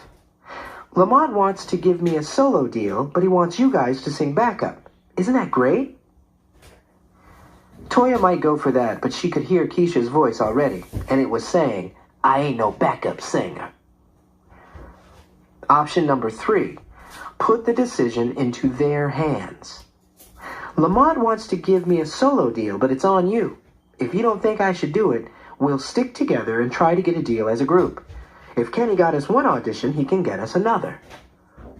A possibility, except for the fact that their trip to New York had made it clear Kenny needed to be subtracted from the equation. When she walked back into the hotel room, she still hadn't decided what to say. Keisha was curled up in one of the double beds. Toya was staring mindlessly at the television, and Kenny was in his room, bent over the phone like he was praying to it. No call yet, Toya said, managing to be simultaneously glum and optimistic. Mimi sighed, trying to sound disappointed. How was your date? Keisha said. It wasn't a date, Mimi replied. Was he cute? Toya said. No, Mimi answered, picturing Lamont. She had to tell them. She went into the bathroom and looked at herself in the mirror as she quietly rehearsed options 2 and 3. But Kenny was still around, so she'd have to wait. By the time they'd gotten to the airport the next day, she realized there was a 4th option. Say nothing. Go home and start over. If Lamont wanted her, another record label would too. And Keisha and Toya did have good voices. They were a group, and that's what they would continue to be. 2 nights later, Lamont was sprawled out in what some considered to be the choicest piece of real estate in all of downtown Manhattan, the Center Banquette at Swirl. The booth was big enough to hold 7 people comfortably, but the way Lamont and his cohorts spread out, there was only room for 4. The Center Banquette was the perfect vantage point from which to see the entire lounge, and more important, from which to be seen.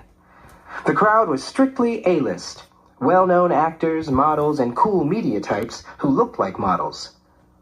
Lamont had invested a small amount of money in the place because he'd gotten to know the owner, Gustave, when Gustave had managed Cognac, a hotspot a few years back. Even though Lamont's monetary investment was negligible, people would say, "Hey Monty, let's go to your club," as if he had poured his life savings into the place and built it from the ground up with his own power tools. Tuesday was hip-hop night, so there was more color to the room than usual. When Lamont and crew showed up for a late dinner, the prime table was waiting for them. "What's up, my niggas?" squawked Nate Gibbs, Lamont's lawyer and closest friend, as he joined Daryl, Lamont, and Witchy in the booth. "My niggas and Witchy," Nate jokingly amended his salutation. Witchy was a well-liked member of the crew because he had mastered the art of race mixing.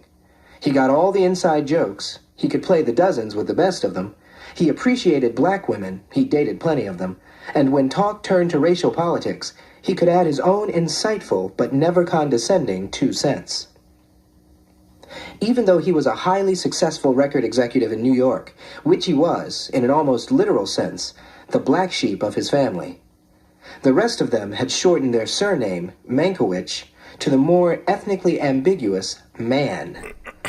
His venture capitalist father was So you're pretty much hearing the actual backstory of Lamont, and you can pretty much hear how this is, aka Jay Z, at this point through the backstory of him, and she's pretty much getting to learn Witchy. Witchy, I'm really wondering who that actually is. Witchy. That one is actually starting to. I'm starting to wonder who that actually is right now. That's one that actually is starting to stick out to me now. What it do, lyricist? What it do? What had happened? What it do? Yes, you finally made it. You finally made it, my brother. We are all listening to the Bling book by Erica Kennedy. We are at chapter 5 through 7. a staunch Republican. His mother was a society matron. But with Lamont and crew, Witchy was accepted and respected most of the time. He never mentioned his family or the fact that he'd been raised in Marin County, one of the richest, whitest enclaves in America. All anyone knew was his oft-told story that listening to Public Enemy's "It Takes a Nation of Millions to Hold Us Back" in 1988 had forever changed his life and incited him to fight the power, at least in a way that was lucrative enough for him to purchase a loft in Soho. Nate, a 40-year-old fair-skinned brother with gray eyes and a bald spot on the top of his head that Lamont frequently advised him to treat with Rogaine, sat next to Witchy. He nodded at Daryl, who was looking as sullen as usual. "That's a fly sweatsuit, Daryl. Rockaware does infant sizes?" "It's a man's small, motherfucker," Daryl snapped. "But when I copped it, I ran into your girl coming out the boys' department with some jock straps for you." Nate looked at him blankly. No one bothered to respond. This ends side 2 of cassette 1 of Bling. I'm sorry what had happened. You told me that last time. I do apologize. Please fast.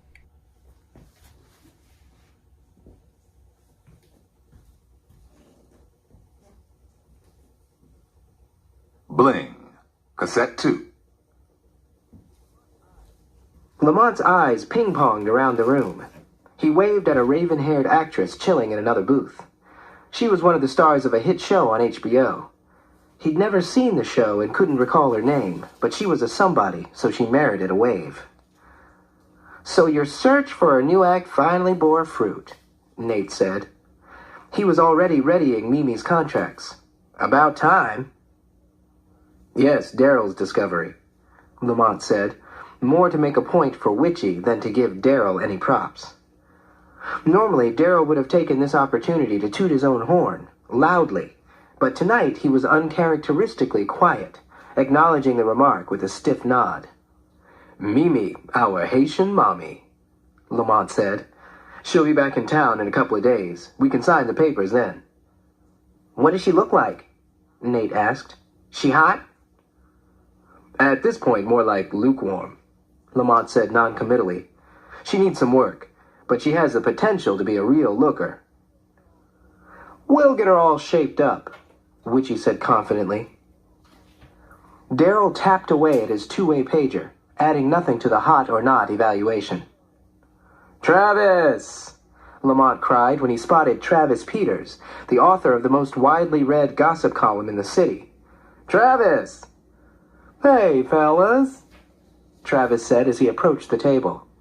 "Have I got a scoop for you," Lamont said, as excited as if he were about to hand the scandal hound color photos of Tom Cruise tongue-kissing another man. "I just signed a new artist, Mimi Jean. Amazing voice and hot, hot, hot. A real looker." "A female rapper?" Travis asked with slight interest. "No," Lamont corrected. "A singer. She not hip-hop. She's hip-pop." Lamont noticed Travis wasn't writing. "You getting this?" Travis dutifully started scribbling in his notebook. "A singer? Great," he said. "Maybe I can run a little something about her." "She's pop meets R&B, but with a real hip-hop edge," Lamont continued. "Sort of like J-Lo." He didn't like the way that sounded and immediately added, "But she can really sing." "Great," Travis said, still scribbling. Okay, so while we're still early in the story, right? like I said, we're all listening to this live as well for the first time, including myself. I'm thinking now of the characters, right? Lyricist, you might be on to something now with Witchy. So if we're thinking back now to all the rappers, right? Like I said, we had to put context to who all the rappers were. I think I got Dickie wrong with Diddy. Reason why I say that is because Dickie had a song. If you remember, he said in the book, Dickie had a song called "Ha Ha." Now I'm thinking about Jeezy's ad lib, "Ha Ha." I'm thinking about that. So maybe Dickie, and as well as the Dickie suits that Jeezy used to wear. So I'm wondering now if Dickie is actually Jeezy, and Witchy might be actually Diddy.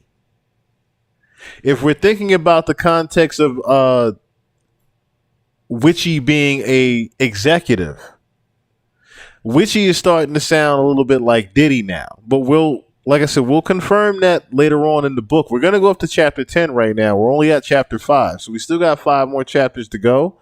But we're going to confirm later on if Witchy is actually Diddy. It's starting to sound like Witchy is actually Diddy, though.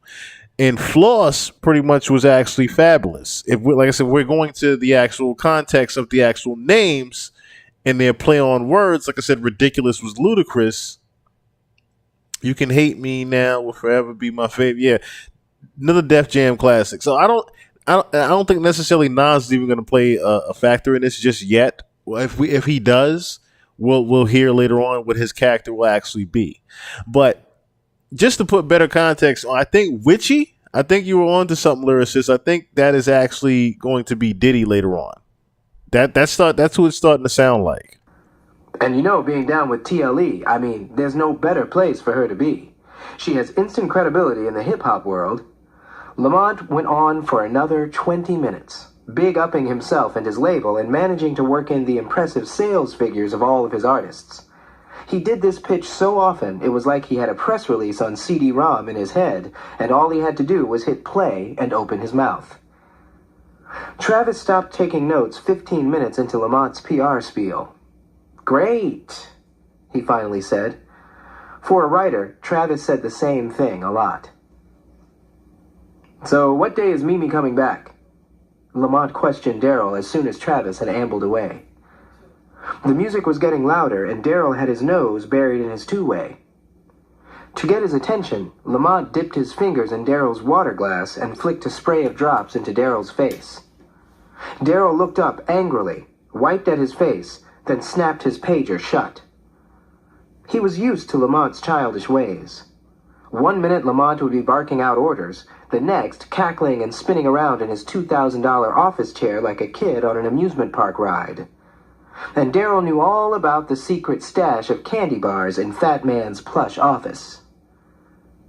"I asked you what day Mimi's coming back. I want her to sing the hook on that song with Fat E for the soundtrack. We need to get going on that." I don't know. Maybe Wednesday. Or maybe never, Daryl thought. Mimi had called him yesterday morning before he had a chance to call her. Their conversation had been brief. "I'm at the airport. Your flight ain't till 2. We're taking an earlier one. So you're going home to get your stuff together. Cool." "No, I'm going home." "Yeah, what day you want to come back?" "I can't take the deal." "What?" "I can't take the deal, not solo." "What?" "I'm going home. I'm not coming back." "Are you high?" "Thanks, though." Then she hung up.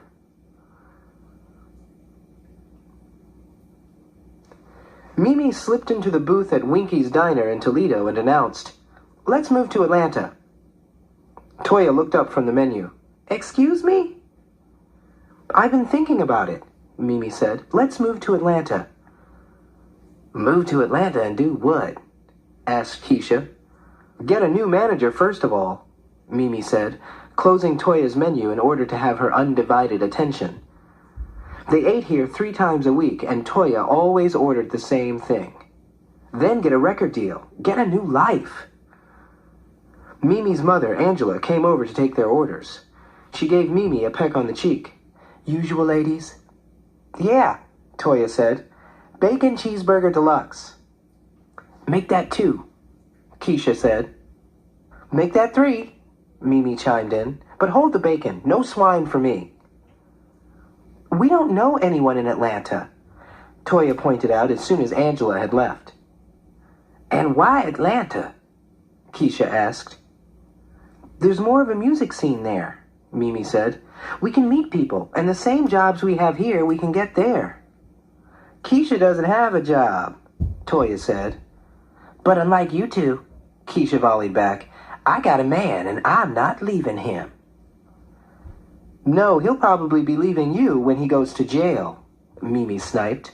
Don't hate because you're lonely, Keisha responded airily. I'll stay lonely before I get caught up with a drug dealer, Mimi retorted while Toya nodded and uh-huhed. He's getting out of that, Keisha muttered. Mimi and Toya both had the same thought. That's what they all say. And what about you? Keisha said. Moving to Atlanta will put you closer to your man. That idea hadn't even occurred to Mimi. Who? Jamal? Yes, Jamal, Keisha said. You've only had one man in your life. He's my ex-man. Well, he's at Georgia State. You want me to leave my man while you're trying to get back with yours? Since Mr. College football star had dumped her, Mimi hardly thought about him anymore. The last time she'd come across a picture of them together, taken during the happy days, she'd only thought about how much she couldn't stand him now. Then she'd burned that picture like she'd done all the others. So to bring context to what's going on right now, she's actually back at this the hotel right now, and they're pretty much or should I say not at the hotel. They're pretty much out eating right now, but they're not necessarily, thinking about. She's trying to get their mind off of the fact that she's going to be leaving them. She's trying to get their mind off of the fact that she's going to be going solo right now. None of them actually know that she's actually had that meeting with Jay-Z. None of them actually know that they're just pretty much going to be dispersing from this point. So her trying to get their mind off of it is pretty much becoming complicated, as well as she's trying to go off memory lane and things of that nature. What it do, Tamiko? So I don't know what happened. Technical difficulties. I don't know what happened. I got clipped about an hour and 48 in. We still got about 5 more chapters to go. I'm also starting to think that I might be wrong about Witchy being Diddy, but we'll see later on. I think I'm actually wrong about Witchy being Diddy. I don't know if it's Drake, because that's, like I said, this is Def Jam. If we're thinking about Def Jam, Witchy might be actually Missy. But we'll see later on who Witchy actually is. I don't think Witchy's Diddy now, being as it's an actual rapper. I am not, Mimi said persuasively. Not at all. I'm over that jackass. Toya and Keisha exchanged skeptical glances, and then it was cheeseburgers all around. Chapter 6. Heat. It was a little after 7 in the evening, and Lamont was padding around his office in silk boxers and stocking feet. 2 dark suits were draped across the sofa. He'd just showered, applied deodorant, shaved, slapped on some cologne. The private bathroom tucked inside his expansive office was a must. With so many social functions to attend in the evenings, it was a hassle to have to go all the way home to change. And he had to get clean before he got clean. He didn't want to feel funky underneath one of his impeccable Italian suits. Whenever he found something truly sharp, he'd buy 2 of it. Suits, shirts, ties, shoes, cufflinks. 1 for home, 1 for the office. His ex, Kendra, used to cluck, "You spend more time getting dressed than any woman I know." He'd tell her, "Image is everything, baby. If you spend more time cultivating your own, maybe you'd be a working actress." Reaching for a wooden hanger, he held an Armani up to the light. So gray it was almost black. Maybe with the silver tie. No, it almost looked like a tux, and this event wasn't black tie. The Armani would be trying too hard. The Navy Xenia would be better. Just as he was pulling up his pants, Imani burst in. A pretty, earthy sister who sported long, neat dreads, Imani Spears was the one person he truly could not live without. Theirs was the longest, drama-free relationship he'd ever had with a woman other than his mother. 7 years ago, she'd arrived to interview for the job of receptionist, dressed to repress, wearing a knee-length black skirt, a white button-up shirt, and sensible loafers. Lamont hired her on the spot. She was a middle-class chick who liked hip-hop, and Lamont didn't want some ghetto bitch answering the phones while snapping gum and being rude to people, which was what got the first receptionist fired. Imani quickly proved to be invaluable. She showed up early every day, stayed late without complaint, manned the phones, made sure Lamont's itinerary was taken care of, and, though she was a tiny little thing, verbally checked any of the rappers who rolled in acting a fool. Within a year, she was allowed to hire another receptionist, and she became Lamont's exclusive personal assistant. No one else was allowed to ask Imani to do anything for them. She belonged to Lamont. Lamont's assistant now had an assistant of her own, 21-year-old, eager to please, Vicky, who was not allowed to address Lamont directly and who stayed in her cubicle in the deep recesses of the office until summoned. Lamont was not embarrassed to be caught by Imani hopping around half-dressed with his hairy barrel chest on display. Neither was Imani. She'd seen it all many times before. Anyway, there was a crisis brewing. She urgently picked up the phone on Lamont's coffee table and held it in his direction. "Daryl," she informed him, taking the call off hold. "He's in jail." "What did you do?" Lamont growled accusingly, holding the receiver with his shoulder as he zipped up his trousers. "I didn't do shit," Daryl said defensively. Lamont knew that was a lie. He put the phone on speaker and continued to dress, slipping into his white YSL shirt.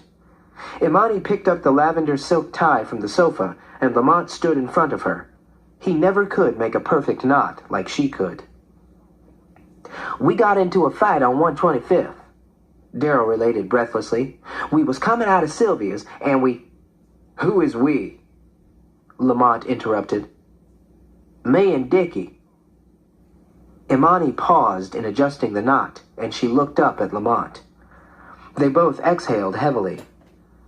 Daryl getting locked up was a minor annoyance, but one of the label's stars who had a newly released album riding high on the charts was a real issue, or a serious problem, depending on the charge. Lamont is actually Jay-Z. They actually went into his backstory back in chapter 5, to where you had certain nuances that can pretty much let you tell that was Jay-Z. Also, even in the penthouse, he didn't like germs. He was watching CNN, BT, and I forget the other channel as well. But they pretty much were like his hip hop sports ticker. It was little nuances that you can tell that it was actually Jay-Z up there, as well as even the secret meeting that was had to pretty much disperse her from her group that she actually came from.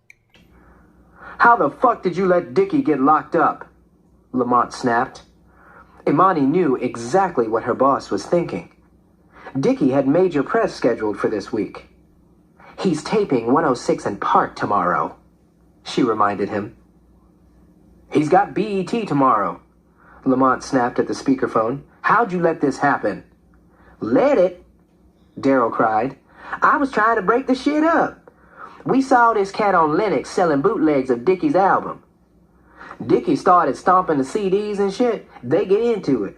I was trying to pull him off. Next thing I know, Popo got us both clinked up. One of them pigs knocked me on my head. They won't give me no medical attention or nothing. I'ma sue." Now that Lamont had the details, he felt relieved. This dust-up would make the papers for sure. Whenever one of his artists got into a scrape with the law, he'd say, "Is it gonna sell records?" If so, he didn't see the problem, as long as they hadn't killed anyone. This was just a harmless fistfight. Anything wrong with a little old-fashioned man-to-man combat? Not in his book. And Ridiculous's image was getting a bit too clownish. This would make it known that despite his fun-loving demeanor, he was no punk. "Where's Dickie?" Lamont said, unconcerned about any lumps that might be forming on Daryl's head. They got him in some kind of special holding cell, Daryl griped. Even in jail they got a VIP. Imani noticed line 2 ringing. She went to pick up the other phone on Lamont's desk. That... What? Lamont snapped, recognizing Daryl's nervous stutter as a sign of real trouble. Spit it out. That ain't all. Daryl spat. I had a heater on me. They got me on that. What? Lamont raged. Why the fuck are you carrying a gun? Protection. From who? Lamont snarled. The Dwarf Patrol? It's Dickie, Imani said, holding the other phone. Lamont hung up on Daryl and took the other phone from Imani. I heard what happened, yo. Don't worry. That motherfucker was stealing from you, from us, taking food out of our mouths. He deserved to get his ass beat. Imani's on her way. Admit to nothing. Lamont handed the phone back to Imani and finished dressing. He pulled open the drawer that held his shoes. He selected the black leather lace-up short boots by Bruno Mali. OJ tarnished a perfectly good brand, he thought as he laced up. By the time he threw on his cashmere overcoat, Imani had gotten herself ready to leave and walked with him to the elevator. There was no need to discuss the bail arrangements. Imani knew the routine. Grimy had been arrested twice, for marijuana possession and for carrying an unlicensed gun. Floss had been locked up for driving under the influence with a suspended license. She'd already placed a call to the criminal defense attorney the label had on retainer, and he was meeting her at the precinct. Night, sweetheart, Lamont said, strolling to his waiting car. Call if you need me. Don't worry, Imani said, always agreeable, even when heading off for a long night at Central Booking. I won't. Lamont arrived at the Peace Games benefit just in time to have his picture taken on the red carpet with Irv Green. One of Irv's pet charities, the organization funded workshops for public school children on how to handle conflict without resorting to violence. Lamont straightened his tie, then stepped between Irv and some really hot actress, on whose very lower back he smoothly placed his hand and smiled wide for the cameras. Mimi sat at the kitchen table and decided to test the waters. I'm thinking of moving to Atlanta. Angela Castiglione, a haggard woman of 38 who looked 10 years older, turned her tired brown eyes away from the coffee pot. By yourself? She said nervously. No, Mimi said, with Keisha and Toya. It was going to take some convincing, but she was confident that she could wear them down. What about Kenny? If we keep waiting on Kenny to do something for us, we'll be waiting for the rest of our lives. He got you that audition in New York, Angela pointed out, gulping her 9th cup of coffee for the day. And they haven't called us back, Mimi said, anxious to change the subject. She was starting to feel like a complete imbecile for turning down the deal. Ever since she'd returned from New York, she couldn't stop imagining what it would be like to be solo. She'd never allowed herself to dream that dream. For so long, she'd been dealing with other people's attitudes. You think you cute, or you think you white, or you think you hot shit just 'cause you can sing. That downplaying her natural assets had become second nature, a defense mechanism almost. So she'd never thought about being on her own. That was selfish. That was for a girl who thought too much of herself. And being out there on stage alone, without her girls on either side, was a bone-chilling prospect. But Lamont believed in her. Lamont said that she had it. I do? Lamont wanted to make her a star. He did? And Lamont knew what he was talking about. He was no Kenny. Kenny is full of promises he can't keep, Mimi stated firmly. There's nothing for me here. I'm here, Angela said pointedly. Mimi walked to the refrigerator to escape her mother's sad puppy dog eyes. If Angela could have pursued her own dreams of being a singer, maybe neither of them would be here. But when Angela got knocked up and found herself abandoned by Mimi's father, she'd settled into a life of just scraping by, surviving instead of thriving. "Well, you'll still have Jerry," Mimi called out sarcastically. Jerry Morelli, Angela's current squeeze-turned-permanent fixture, was a squat, hairy Italian with greasy hair and a lecherous stare. Every time he laughed, it sounded like he just remembered a dirty joke. "Leave Jerry out of this," Angela said, quick to protect the first man she'd ever been able to hold on to.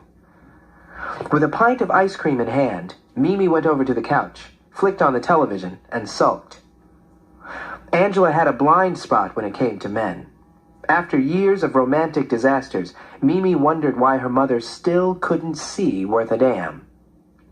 The men who had come into her life over the years were no better than Mimi's deadbeat dad. Black, white, Latin, Angela had an equal opportunity knack for attracting losers.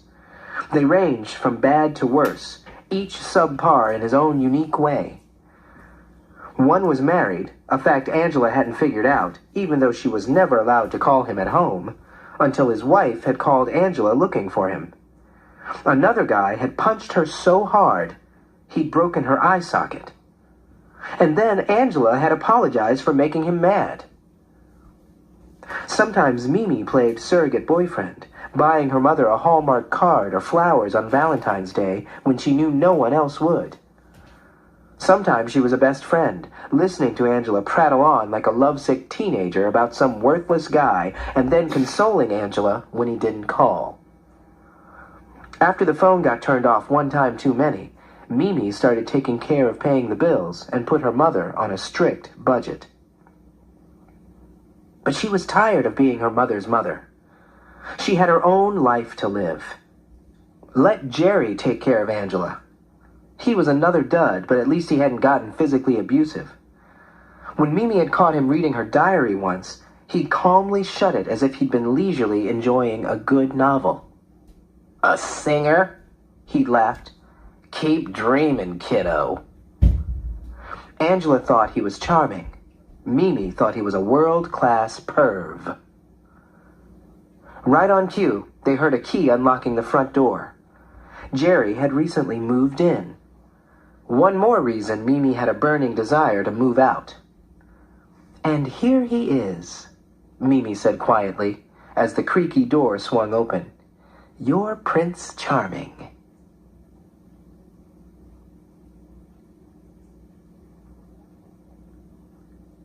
Chapter 7. Rebel Without a Pause. After completing a marathon round of phone interviews in the conference room, Ridiculous stopped in to see his pal Daryl. As he pushed a pile of rap and car magazines to the floor so he could sit in the lone office chair that was wedged between Daryl's desk and the wall, Daryl said, "Yo, did you see your review in XXL?" "It's here?" Dickie's impressively picked-out afro flapped back as he dove into the magazine pile. Daryl's phone rang, and he answered it with, "What's poppin'?" Wrong move. It was Imani, Lamont's kiss-ass assistant. Her name meant faithful in Swahili, but the only person she was unfailingly faithful to was Lamont. "Didn't I tell you not to answer the phone like that?" She scolded. "What you want?" "If Lamont hears you answering the phone that way, it's going to be your ass." It was a point of pride for Daryl that he could often get under her skin enough to elicit some expletives. He wished she'd said, "fucking ass." Funny how she never said a curse word within earshot of Lamont. "When you answer the phone, say, 'Daryl McHenry,'" she instructed. "That's all. Not 'who dat,' not 'what's good.' You sound like a damn fool." There was nothing Daryl would have loved more than to give Miss Manners a swift kick in the ass. It was bad enough he had to entertain Dickie in this windowless hole that used to be a fucking storage closet. He didn't want to sound all corporate and shit. He and Richard Dickie Garnett had grown up together in South Carolina. Dickie, now 25, was 2 years older than Daryl, but he'd been left back twice, so they'd wound up in the same grade in school. No academic role model, that Dickie, but he was hands down the coolest and funniest cat south of the Mason-Dixon line. He'd been the star of their high school, always drawing a crowd by spitting clever verses, which Daryl fed him beforehand, to snap on other guys or to compliment the pretty girls. Now he was a star for real, with platinum sales, endorsement deals, more hot chicks than he could juggle, a plush condo in Fort Lee, New Jersey, and the brand new limited edition Sean John model of the Lincoln Navigator, which included a Jacob the Jeweler clock in the dashboard. Daryl watched Dickie intently reading his album review. No more than a paragraph or two, but it still might take Dickie a while to get through. His reading comprehension wasn't the best, but he was undeniably good-looking, well-built, with a silky goatee, hooded bedroom eyes, and charisma to spare. So Dickie didn't spend much time worrying about his borderline illiteracy. If Daryl were to disturb him right now, Dickie'd be the first to snap on himself. "Damn, nigga, chill. You know I can't read." After being summoned to New York by Dickie 3 years ago, Daryl had fallen in line and stayed humble. He'd hustled behind Dickie on the road, secured women for the crew, and taken the fall when a bag of weed was discovered on their tour bus by border cops as they'd crossed over into Canada. Winning over Lamont was harder. For his first 6 months on the scene, Daryl had to address him as Mr. Jackson, while Dickie called him Monty or my nigga. But he'd made it to the next level, and catering to Fat Man's every whim, including cleaning his sneakers with a toothbrush for $5 a pair, had paid off.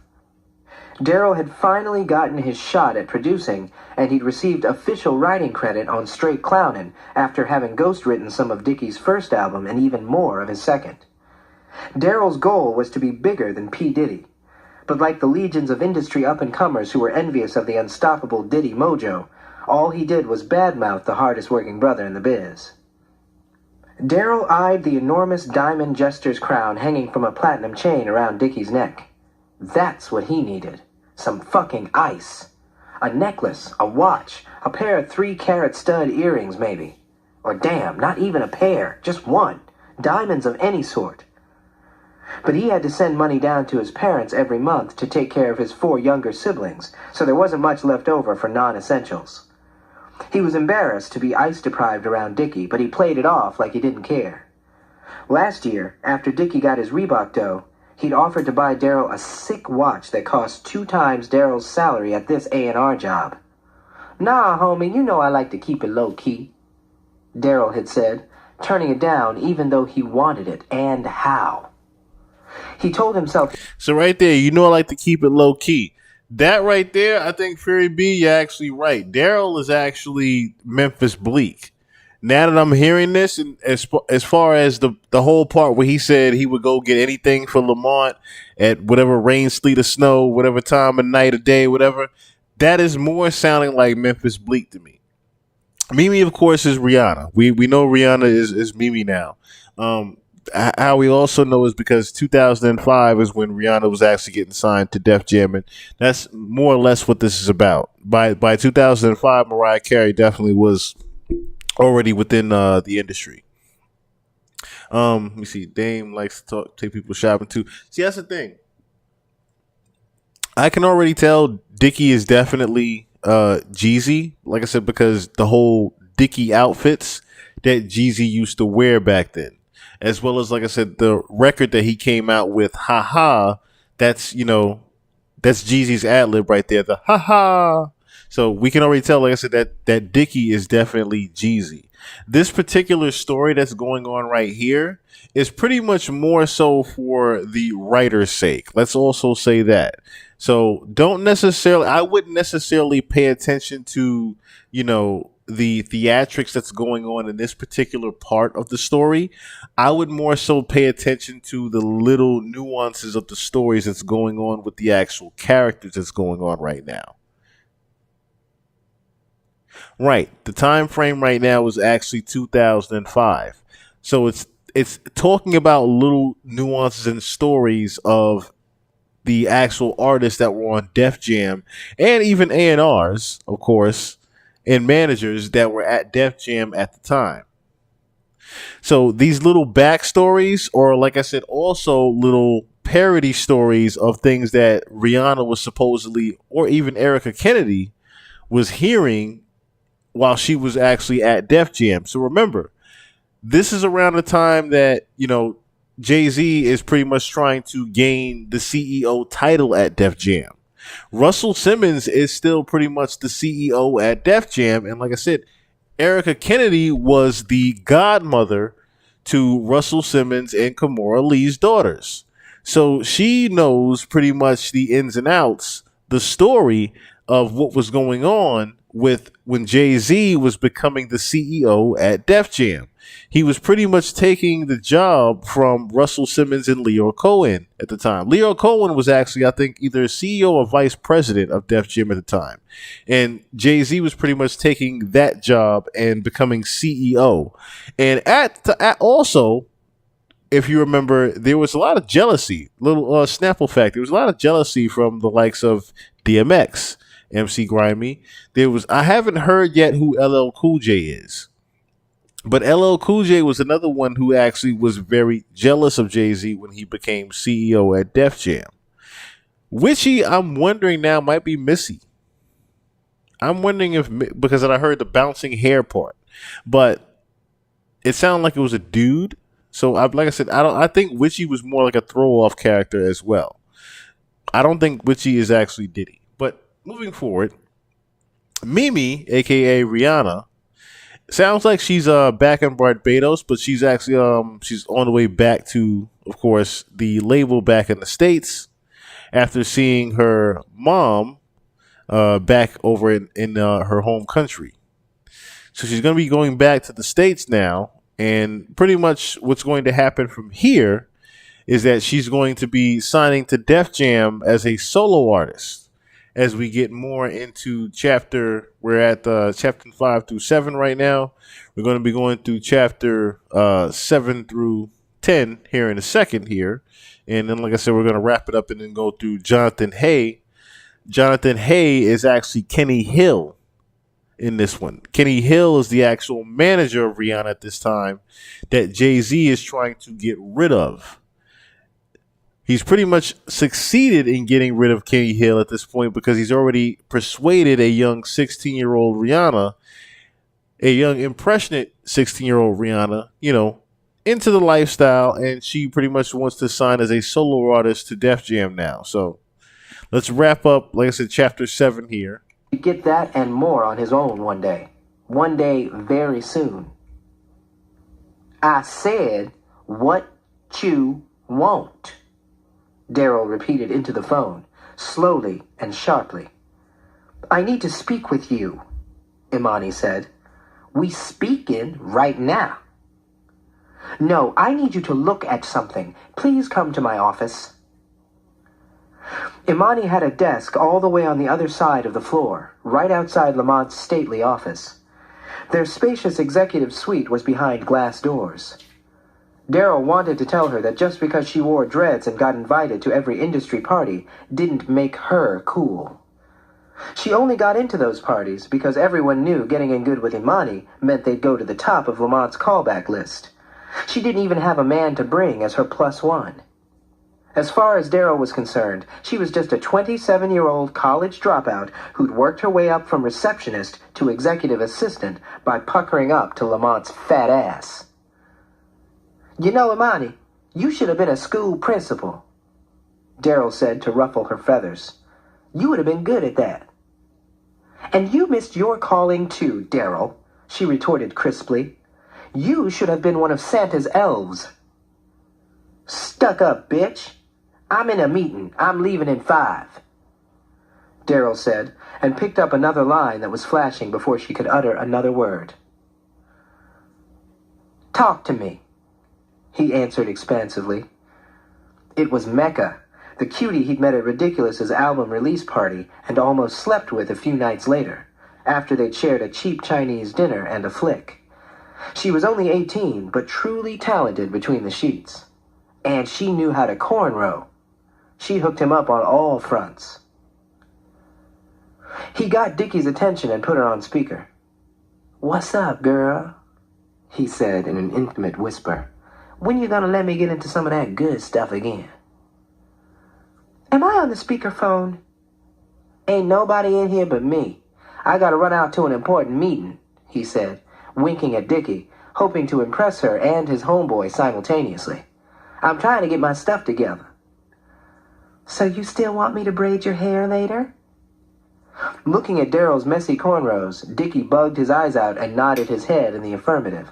"For sure," Daryl said, really hamming it up. "My shit is getting raggedy.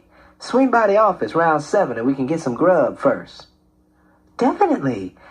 If I come up there, maybe I can get that new Ridiculous CD." Dickie, smiling wide enough that his one diamond and platinum tooth showed, childishly pumped his crotch in the air while Daryl thought, "Groupie." The first thing she'd said to him when she learned he worked at Triple Large was, "Can you get me into a video?" "Sure enough, girlfriend, but fuck me first." As a no-name producer and no title-having assistant who was often strapped for cash, he had to work a lot harder than Dickie to pull chicks. So now you hear one of the girls is actually pretty much what Jay-Z said, and she's pretty much a groupie. She's not necessarily the star of the group at all, and she's pretty much getting passed off already to the side. So that's one down. You can pretty much say 2 to go. Well, Dickie didn't have to work for it at all. He had to beat these starstruck bitches off him day and night.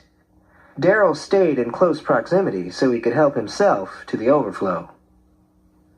"You know why I want you to braid my hair?" Daryl said, flashing Dickie a smile that said, "Peep the game, player." "Because I do need parts?" "No, 'cause..." Imani barged in to find the two guys leaning mischievously over the phone. Just as the words, "I love to be between your legs," slipped from Daryl's lips. "Daryl!" Imani exclaimed. Dickie couldn't hold it in any longer and howled with laughter. "Daryl!"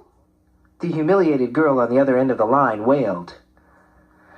Daryl quickly grabbed the receiver, bobbling it like a hot potato, but when he got it to his ear, all he heard was a dial tone. Dickie doubled over, howling even louder. "In a meeting, huh?" Imani rolled her eyes and gave Dickie a friendly peck on the cheek. "These," she said, fanning a sheaf of papers in Daryl's face, "are studio bills that are going way over budget. You better look at these and come up with some answers, boy." "They supposed to come to me," Daryl responded angrily. "Yes, they are, and they did. But have you submitted them for payment?" She nodded toward a stack of mail on the floor behind Daryl's desk. "You don't even open half your mail. The studio called me about it, and I had the past due invoices faxed over." "I'll take care of it." "You better." Dickie's head moved back and forth like he was at a tennis match. He enjoyed having a box seat for these frequent battles. Imani served up a lot of aces. "Does Witchy know about this?" Daryl asked. "Not yet." "Lamont?" "No," she warned, "but if you don't take care of it in a timely manner, he will." Imani turned to leave. She had to get to her screenwriting class at NYU. Lamont was paying for it. 2 years ago, she'd gone into his office and told him she was thinking of going back to school full-time. She timed her announcement for the precise moment when he was fully engrossed in reading the cover story Black Enterprise had done on him, called Triple Large and in Charge. He was pissed because they'd underestimated his net worth. When she told him she might have to quit, he kept reading and said, "Go at night. I'll pay. You're not quitting." It had worked exactly as she'd planned, and now she was on the second draft of her first screenplay. Though she was in a hurry, she remembered something and spun around. "What day is Mimi coming back?" Friday, I think." It had taken Daryl 2 days to dig up Mimi's home number. He'd lost another day being in jail, and then he'd called and left a message with some guy who'd answered. Mimi hadn't yet returned his call. "Give me the number. I'll call her." Imani said officiously. "We need to make her plane reservations." "I'm handling it." "Are you or aren't you?" Imani said, picking a piece of lint off her black wool pencil skirt. "You told Lamont she was coming back on Thursday. Now you say it's Friday, you think." All of a sudden, Dickie seemed to get real interested in an article. Darryl knew why. The name Darryl McHenry meant nothing around here. He had no clout. None. He knew it. Dickie knew it. But they didn't talk about it. "Friday," Darryl declared firmly. "I'll call the travel agency and make the reservations." Again, Imani turned to leave. "Get to steppin', bitch," Darryl silently commanded. "And," she said, halting to toss off one last directive, "make sure you tidy up the apartment in preparation for her arrival, including the bathroom. Spotless, you hear me?" It killed Darryl for his boy to hear that. Dickie was a star, and Darryl was Lamont's slave. He was forced to take a stand. But before he could come up with a snap, Imani had swanned off. "Whatever," he shouted weakly, and then tried to get Mecca back on the line.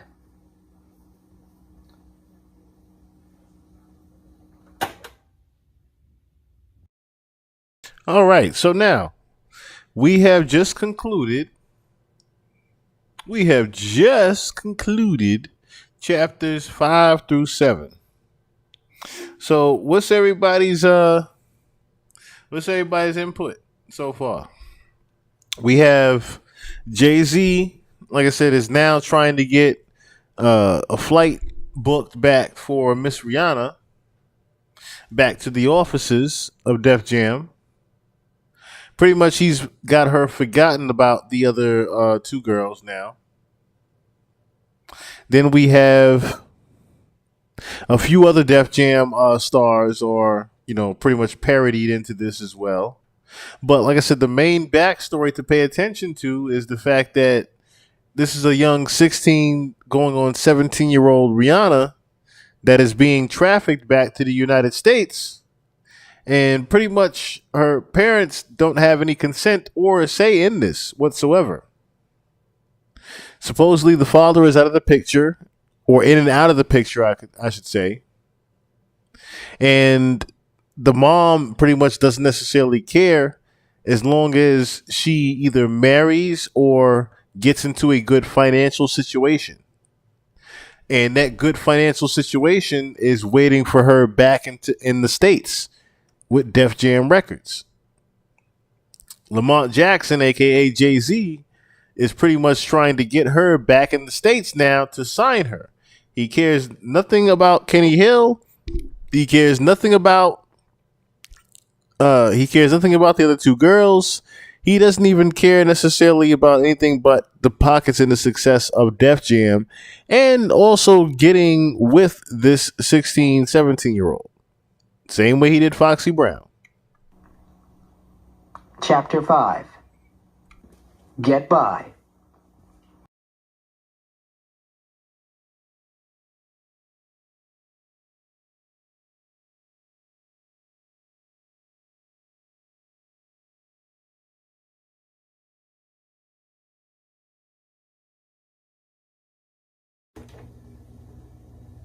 Chapter 8. Sky's the limit. This is chapter 8 here. "For the last time, we are not moving to Atlanta," Toya said, sitting on the couch in the lounge of Wildside Studios. They just finished singing background on yet another demo. After all the free background work they'd done, Kenny was finally getting them paid. A pittance. They'd never even heard back after the Triple Large audition. Toya knew, out of all of them, Mimi would be the most hurt, but she hadn't even mentioned it. Ever since they'd come back from New York a week ago, Atlanta was all Mimi talked about. Used to be that Mimi was the quiet one. The first time they performed at a talent show, she'd come down with such a severe case of stage fright that they almost had to pull out at the last minute. But Toya had seen her toughen up a lot over the years. Being in the group had a lot to do with it. Mimi had a beautiful voice, but it took hearing applause from other people for her to appreciate it. And then, after they gained a rep, all those catty girls from school who had once hated on her were out in the audience applauding too. Mimi had always had a strong backbone, though. With that flaky mother of hers, she had no choice. It had just taken a while for it to show itself. Now look at her. She was all ready to pack up and move to Atlanta, a place where they didn't know a soul. Toya wasn't going anywhere. Her entire family was in Toledo, and she wasn't about to move to Atlanta to scrape and struggle, chasing some impossible dream. And after what Keisha had told her that afternoon, Keisha wasn't going anywhere either. "Why are you so desperate to move to Atlanta all of a sudden, anyway?" Toya asked. "Toledo does not breed stars," Mimi said. Keisha was slumped down at the end of the couch, and Toya shot her a look as she said, "Yeah, but Keisha can breed here." Mimi looked quizzically at Toya. Then she turned and caught Keisha making a face at Toya behind her back. "What does that mean?" Keisha smiled nervously. "Well, I have some good news." "No," Mimi thought. "Please do not say what I know you're about to say." "I'm not getting fat," Keisha said. "I'm pregnant." Mimi looked at Toya as if she needed confirmation. Toya kept her eyes directed forward at the television and mumbled, "Don't look at me." Mimi turned back to Keisha. "But you're not going to have it." "Mimi!" Toya admonished in Keisha's defense. "Hell yes," Keisha said, terribly hurt. She rubbed her belly. "I'm keeping my baby." "You better congratulate her," Toya said, "and stop being so selfish." "Selfish?"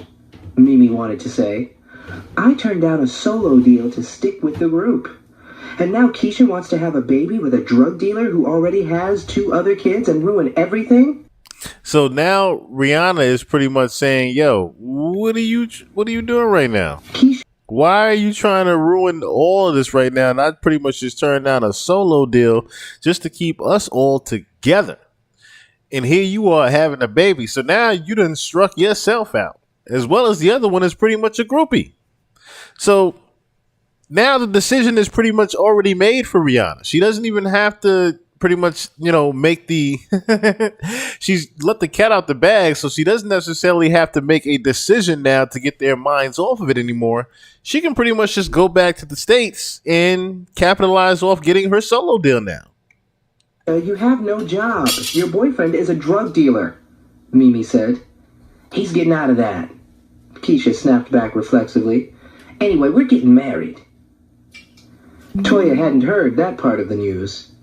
"You are?" "Yeah, we're going to shop for a ring tomorrow." Mimi couldn't believe it.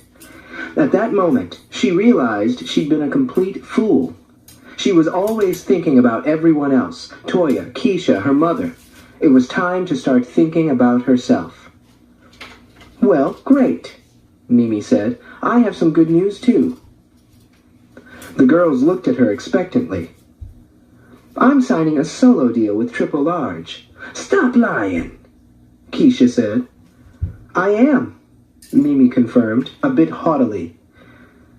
"Since when?" Toya demanded, wondering if Keisha's news had sent Mimi off the deep end. Was she making this up? "Since Lamont Jackson offered me one," Mimi said, thinking that Lamont may have been right. They probably would have dumped her if either of them had been offered the solo deal. Apparently, it was every woman for herself. "That's where I went that day in New York. There was no guy. Daryl took me to Lamont's apartment, this huge penthouse, and he's dying to sign me to a deal, a solo deal." "And you're gonna dump us just like that?" Keisha said angrily. "No," Mimi said. "I turned them down, for you. But since you obviously don't care about doing this, you go on and have your baby because I'm taking the offer." "You can't," Keisha wailed. Toya was surprised by the edge in Mimi's voice. She was acting like Keisha had done this purposely to hurt her. But what was Keisha complaining about? Keisha, you're pregnant, Toya reminded her. But I never said I was quitting the group, Keisha insisted. I can have my baby, and 7 months from now, everything is back to normal. I can't wait 7 months, Mimi said, arms folded. Imani, Lamont's assistant, had called Mimi at home that morning. Imani had been shocked when Mimi told her that she wasn't coming back to New York. Daryl hadn't said anything. Mimi decided that first thing tomorrow she was going to call her back. God, what if they wanted to take back the offer? What if they thought she was some kind of temperamental diva? Look, Toya said before Keisha jumped up to fight. Pregnant or not, she would get into it with anyone, even Mimi. I'm quitting the group, okay? So it's all settled. Mimi, go do your thing. Mimi's anger drained away in an instant. You mean that? Yes, I've been thinking about quitting for a while. The only reason I went through with the audition is because I knew it meant so much to you two. Why didn't you say something? Mimi asked. Same reason you didn't say anything to us about them offering you a deal. Because I knew you'd be upset. Toya took Mimi's hand. I went to performing arts because I liked to dance, and it was better than going to the horrible school in my district. And singing in our group was fun, but it was always more like a hobby for me. But for you, Mimi, it's your dream. Lamont obviously thinks you have what it takes to make it come true, and you do. I always knew that. So I say go for it. Mimi hugged Toya, then turned to Keisha, hoping for her approval too. After years of getting into scrapes, Keisha had learned one thing: to recognize when she couldn't win. After a long silence during which she rubbed her belly, she grudgingly said, Go on, girl. Just don't forget about your old friends. This ends side 1 of cassette 2. Please turn the cassette over and start side 2 at the same point. That is hilarious when they say that. All right, so now we're going to get right into chapter 9 through 10. And then, like I said, we're going to get into Jonathan Hay, who's pretty much going to confirm a lot of the things that we've been hearing in this book here. The sweaty, middle-aged white man takeover. Chapter 9. Takeover. The sweaty, middle-aged white man threw his basket full of items onto the conveyor belt. Looking at her name tag, he said, That's your real name? Mimi, she said cheerily, beginning to scan his items. That's me. For the first time in 3 years, she didn't mind idle chatter from male customers. Soon, she'd be out of here. She had called Imani first thing this morning and was told that both Imani and Daryl were out of the office, but that they would call her back tomorrow. When she'd gone to work, she'd imagined the conversation she'd soon have with Herbie, Save Mart manager and first-class Dick. She had 2 words for him. See ya. But she decided it was better to speak to Imani or Daryl first before doing anything rash. It wasn't official yet. Sometimes I see people wearing name tags and think, that girl doesn't look like a Diane or a Gwen. Like they picked up any tag. The man rambled on, though she wasn't paying him much attention. She couldn't stop daydreaming about being solo. Maybe she could record some of her own songs instead of the mediocre material that Kenny had made them record for the demo. You ever feel like doing that? Doing what? She asked. Pretending to be someone else. All the time, she said, thinking, those days are over. She was going to be a signed recording artist, a solo artist. Goodbye Toledo, goodbye Save Mart, and goodbye Jerry. The man leaned closer and whispered, You know, I like the sisters. And goodbye to jackasses like you, she thought gleefully. Maybe I'll see you again sometime soon, the sweaty, sister-loving irritant said as he handed her a 20. She broke into a wide smile and replied, Not around here you won't. She got out of work early by faking an upset stomach and cruised around the mall. Everything looked different. When she saw couples holding hands, she didn't feel the slightest twinge of jealousy. She was going to have songs on the radio and videos on MTV, and Jamal was going to be sorry for what he'd done to her. And New York was a big city. She'd meet somebody better than Jamal in no time. Someone who was going to treat her right and adore her. She went into a couple of stores, and instead of agonizing about making purchases like she usually did, she treated herself. 2 pairs of shoes at 9 West, and 3, count 'em, 3, pairs of jeans at the Gap. She was worth it. And then, instead of taking the bus home, she called a cab. Usually she did that only if she was working late at night, and even then only if she couldn't get a ride from someone at the store. She wondered what her mother would say. She hadn't told her about it because Angela got hysterical about everything, good or bad. And if Jerry had gotten wind of it, he would have tied her up and taken her back to New York himself and tried to collect a finder's fee. She decided she'd wait and tell them once she knew for sure. That was her plan. But when the cab pulled up to her house, she realized something was definitely up. The limo parked out front tipped her off. She opened the front door and laid eyes on the oddest assemblage of people she'd ever seen. Imani was sitting at the kitchen table with Angela, who was holding a mug of coffee in an unsteady hand. Daryl was perched on the kitchen counter, tapping like mad on his two-way. The guy they called Witchy, who had been at the audition, was reclining in the armchair, holding the TV remote control and talking on his cell. At one end of the sofa was Jerry, who for once had the decency to be wearing jeans and a shirt with sleeves instead of his usual grubby boxers and wife-beater. Lamont was huddled all the way at the other end as if Jerry were covered in anthrax. She walked in, and all 6 people in the cramped space looked up at her. "Nice place you've got here," Lamont said in greeting. Mimi cringed, having a blinding flashback to Lamont's luxurious digs. All the things she had stopped noticing about their ramshackle house came into sharp focus. The clanging radiator, the grease spot on the kitchen wall, the threadbare carpet under Lamont's polished black shoes. "Mimi, why didn't you tell us?" Angela wailed. "They want you to sign a record deal." "I was informed," Lamont said, "that you're having some second thoughts." Lamont glanced crossly at Daryl, who seemed to be trying to hide behind the kitchen wall. Daryl passed the buck and slapped Imani with a murderous glare.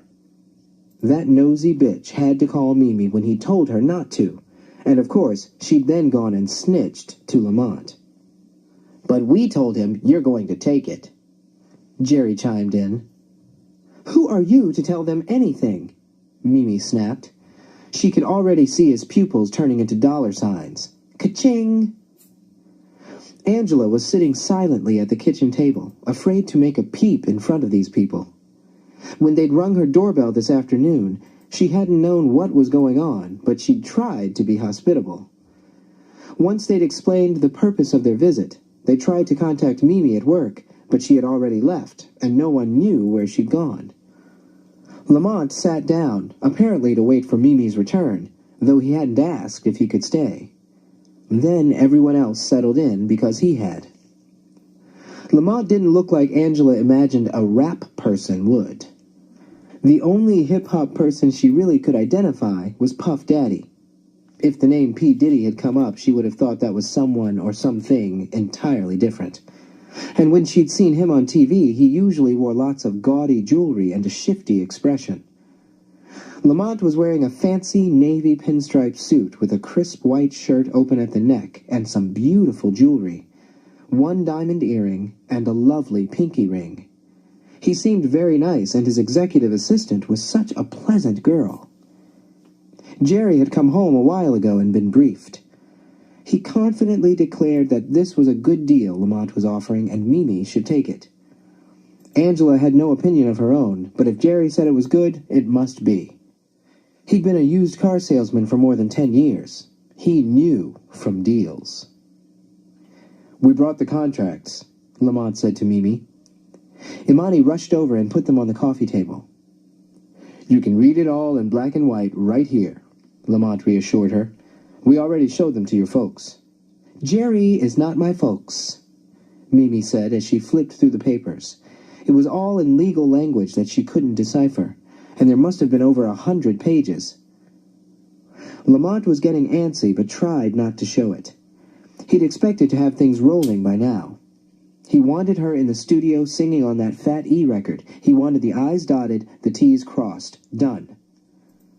The mother, in Lamont's opinion, with her mango-dyed, feathered hair and jowls that drooped like a basset hound, was stunningly unattractive. When she'd opened the door and he'd gotten a load of her, he'd struggled to hide his distaste. Pushing out cute little Mimi had obviously been her finest hour. The Haitian father must have been one attractive dude. And then this cat Jerry had shown up. He thought he only had to deal with the mother. He and Witchy had to back it up and roll out their "she's going to be a big star" shtick all over again. Lamont restlessly twisted his white gold pinky ring. He'd decided platinum was played. It wasn't like he'd had any desire to fly to fucking Toledo. He might have just sent Daryl, but after the mess Daryl had already made of this, he couldn't trust him. Neither was Witchy a sure bet. So he decided to hop on a plane this morning and get it done himself. He made Daryl and Witchy come along as punishment. They were cramped in coach, seated side by side, which pissed them both off, while he and Imani luxuriated in first class. Lamont hadn't yelled at them. In fact, he hadn't said a word to them directly all day. While he'd often bark, shout, make demands and threats, he wasn't an out-of-control screamer. That undercut one's authority. Like they said, thin line between love and hate. He preferred the silent treatment. He'd found saying nothing spoke volumes. There was nothing worse than being ignored. He brought Imani along for the feminine touch. He didn't want to show up 3 guys barging into this poor woman's house. And damn, she really was poor. Now that he'd gotten a peek at things, the scene was looking pretty desperate. Mimi was going to turn down the deal to stay here? He probably could have shown up with a C-note and a McDonald's Happy Meal and gotten her to sign. And by God, they'd better be able to catch the last flight home, or else there was going to be some out-of-control screaming tonight. If he got stuck at some airport motel in this third-rate town, Witchy and Daryl were both going to find a $400 John Lobb shoe stuck up their incompetent asses. Mimi sat down between Lamont and Jerry on the sofa. "You know, I actually called the office this morning," she said, "because I have changed my mind." Lamont shot death rays at Daryl, who stepped behind the kitchen wall so they'd miss him. "I thought you would," Lamont said easily, handing her his Mont Blanc pen. "I suppose I don't have to read all this today," she said, clearly eager to begin her new life. "Just show me, where do I sign?" Lamont gingerly held the pages as Mimi signed her name in all 53 places marked with "Sign Here" post-its. He gave her a hug when she was done. Imani told Mimi she'd call her first thing tomorrow to discuss plane reservations and arrange any shipping services she might need. Lamont didn't like to shake hands with people, germs, but he gallantly went over and shook Angela's hand, then reluctantly shook Jerry's, bidding them a fond adieu before he stomped out. The others were close behind, practically tripping over each other to get out of the house, though Daryl and Witchy were bracing themselves for the verbal tirade to come. With Lamont, you never knew when the storm would hit. Jerry and Angela stood in the doorway, smiling from ear to ear. Lamont turned back and waved one last time before he ducked inside the limo. As soon as the door was closed, Lamont held out his hands to Imani. Having used her superpowers to anticipate her boss's every need, she already had an antibacterial wet nap ready. She slipped off his pinky ring and thoroughly wiped him down. Disc 2. All the King's Women. Chapter 10. Things Done Changed.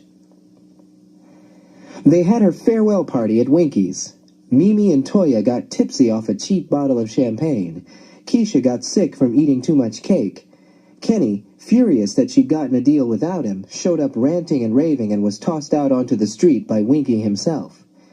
Angela cried the whole time, her tears a mixture of joy and sadness. The next day, Mimi was off to New York. Her first week in the city was already booked solid. Imani had given her an Hermes appointment book as a present and taken the liberty of filling it with appointments. Mimi had lunch with Allison Beth Cohen, the PR dynamo who ran ABC Publicity, the firm that handled the TLE account.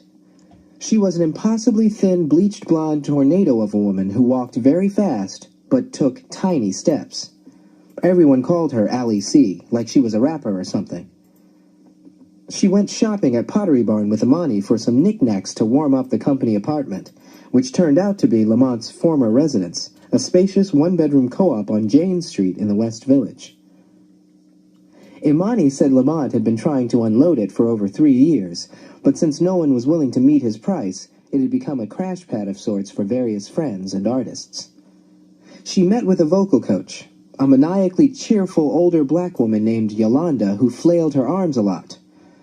It had taken her aback at first that the label wanted her to see this woman for 3 sessions a week indefinitely.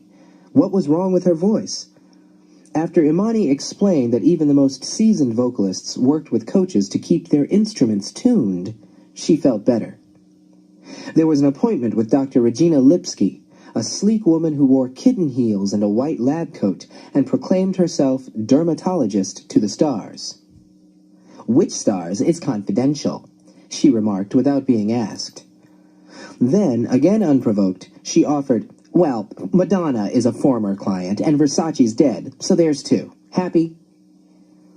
She gave Mimi a diamond peel with a little machine that buffed her skin and put her on antibiotics. Imani scheduled her for a peel every month for the next 6 months. Coming the following week, she had a dentist's appointment. Imani said her teeth were yellowish, but the dentist would fix that. Mimi studied her smile in the bathroom mirror. Her teeth looked white to her. Even Lamont, who exuded a "my time is money and you can't afford a split second" air, invited her out on the town. They went to some boutique opening where there were more bizarrely dressed people on display than there were clothes. Lamont looked like he was going to the Oscars. Mimi, who'd used a bit of her advance money to go on a conservative spending spree at Urban Outfitters, looked like she was going to the mall.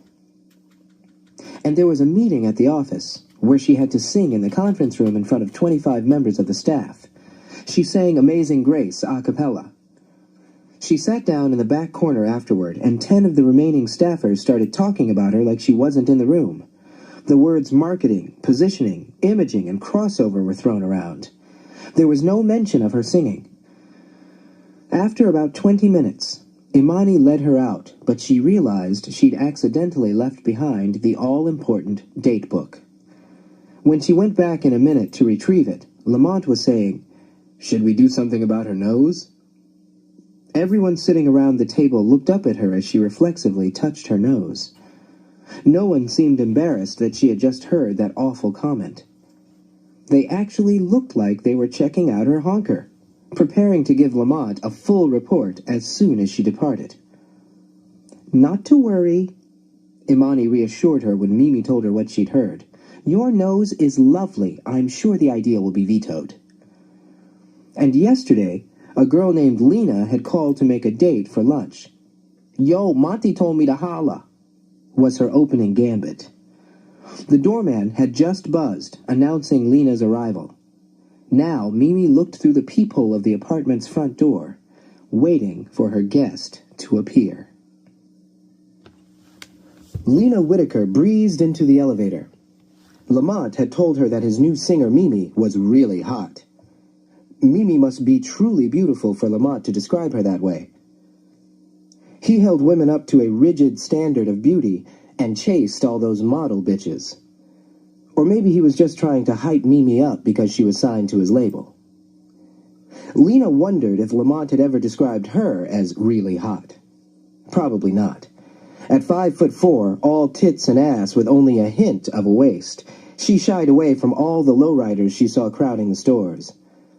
Nevertheless, Lena Whitaker was not one to sweat a bitch no matter how fly, and she was convinced she could hold her own with any looker. After all, she had a lovely face. Slanted eyes with the longest eyelashes, a cute snub nose, and cheekbones that could cut glass. And the brothers appreciated her thickness. She was feeling pretty good about her cute, thick self today.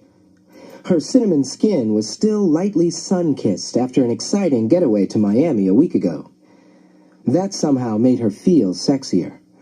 Her girl, Kiko, a half-Japanese, half-black makeup artist with a ghetto fabulous flair, was working a photo shoot down there, so Lena had jetted down for the weekend. Just to hang. Kiko was wild as hell, so it was guaranteed fun. Who knew she'd hook up there? Crazy G. Crazy G. He was all she could think about now.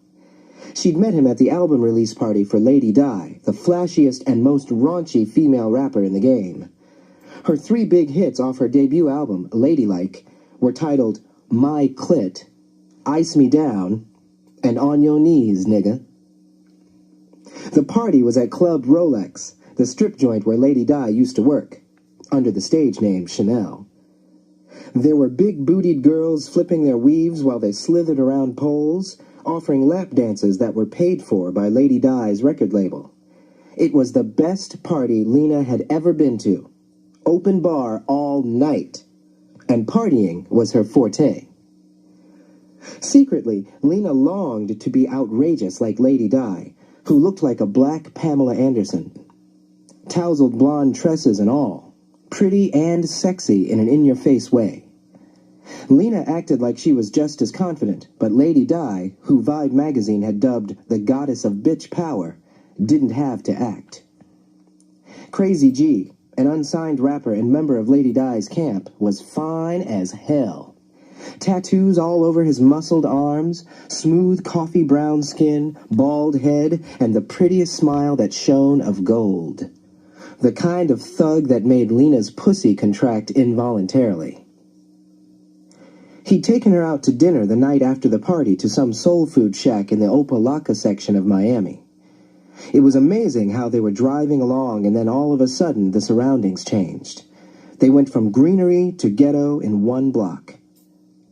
He'd explained that the G actually stood for Greg, but professionally it stood for gangsta. It was cool and kind of retro that these Miami cats rocked gold teeth instead of platinum, wanted to jump over the table and maul him right then and there. The feeling was mutual. Come on now, girl. He'd whispered later up in her room at the Delano when her Cosabella thong was the only article of clothing she still had on. Let a nigga get some dessert.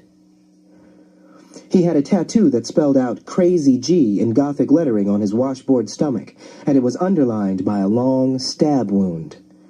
He was such a perfect physical specimen that Lena felt a momentary ripple of shame that she wasn't. Didn't bother Crazy G, who enjoyed himself plenty sucking ferociously on her 34D breasts. But if it was pussy he wanted, it was pussy he got. She let him dive in face first, and he was so hard, she went into spasms. People always said black men didn't like to go downtown, but Lena had found that to be an urban myth. He took off his boxer shorts and revealed the biggest dick she'd ever seen, personally or in a porno. She had felt it all night rubbing up against her, but once he whipped it out, she was forced to flick on the light. Seeing it from all angles, it was a sight to behold. She wanted to devour it like he'd done her, but what would Lady Di think? He was in Di's camp, and tails always traveled. Lena had learned that the hard way. And fuck what you heard, she wasn't no hoe. Oh, is it 4 in the morning? Lena had said to him. I have to get up early for my flight tomorrow. Her flight was actually at 3 in the afternoon, which meant she'd have to get up around 11. But that was early for her. I should go to bed. You already in bed, girl. Crazy G had pointed out anxiously. Come on, just suck me. She'd kicked him out without blowing him or fucking him, but she'd gotten hers. And that story made Lady Di very proud. Ooh, he'd been heated. But he'd paged her 6 times the next day and called her every day since, hadn't he? Lena shuddered to think what Daddy would say if he ever got wind of her dalliance with Crazy G. And there would definitely be more hooking up in the future. Lena's father, Marlon Whitaker, was an entertainment lawyer. No, the powerhouse entertainment lawyer. And now he'd gotten into producing movies, one of which had won an Oscar last year.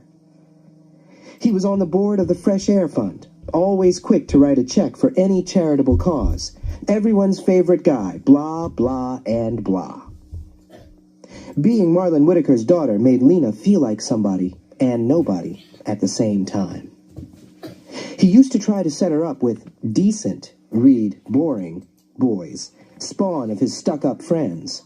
But her father didn't nose too much into her love life anymore, presumably because he was afraid of what he might learn.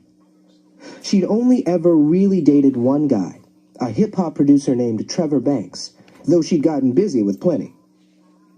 Her father didn't like the way Trevor's jeans sagged in the seat. For Christmas, Daddy had given him a belt.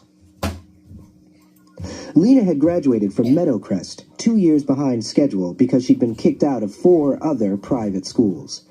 For graduation, Daddy had suggested she go on an all-expenses-paid, year-long overseas trek with a friend so she could, as he put it, expand your narrow, hip-hop-obsessed vision of the world.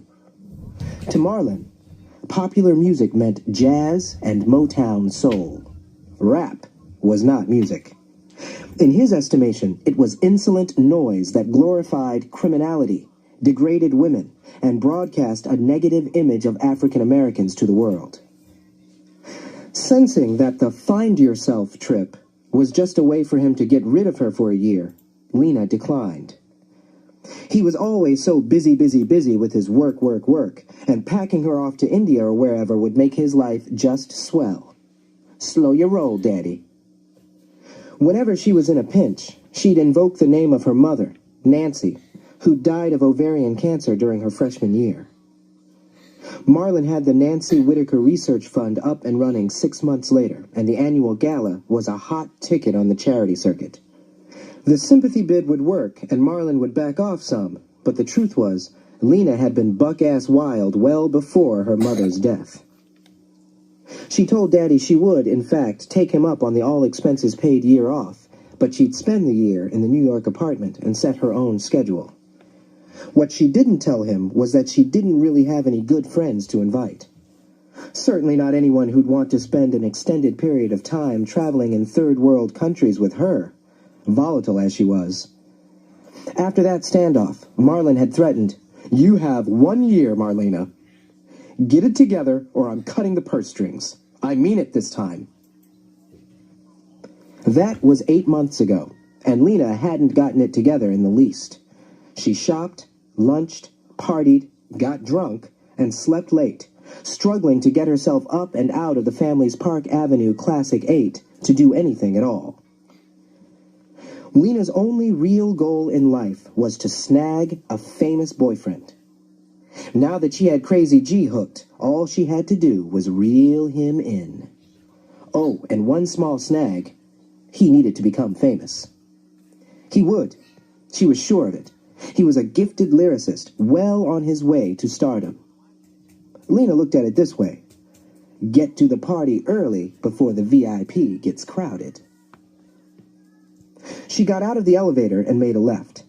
She'd never been to this place when Lamont had lived here. He'd asked her to show his new artist the ropes in New York, and she was happy to do it. This was just what she needed, a new friend. Someone who didn't know how she regularly got trashed to the papers for getting fall-down drunk at some party. Anyway, that was all over. She was turning over a new leaf, starting today. She walked to the end of the hall before realizing she should have made a right. She walked back, and as she reached to ring the bell of 7C, the door swung open. And there was Mimi, smiling. Lamont wasn't just hyping her up. She was hot. Chapter 11. All right. So, just to recap real quick,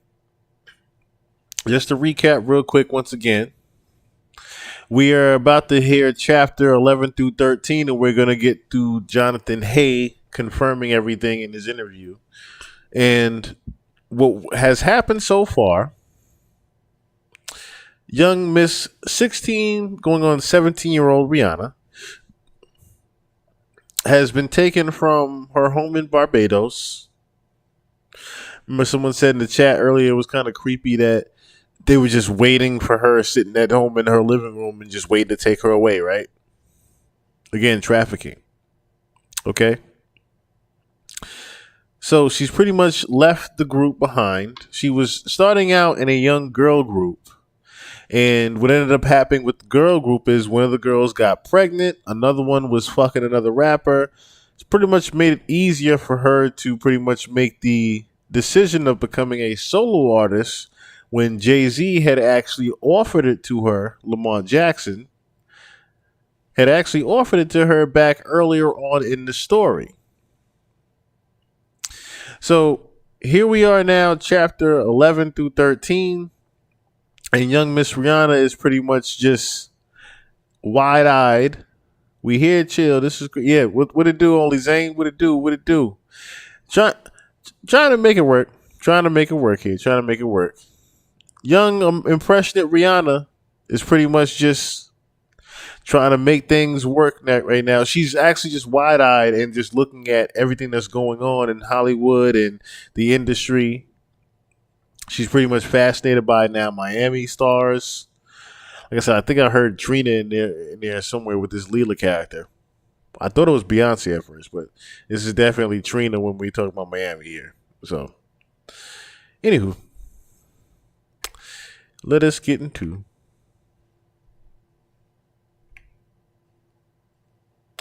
Wait. Let us get into chapter 13 of this thing here.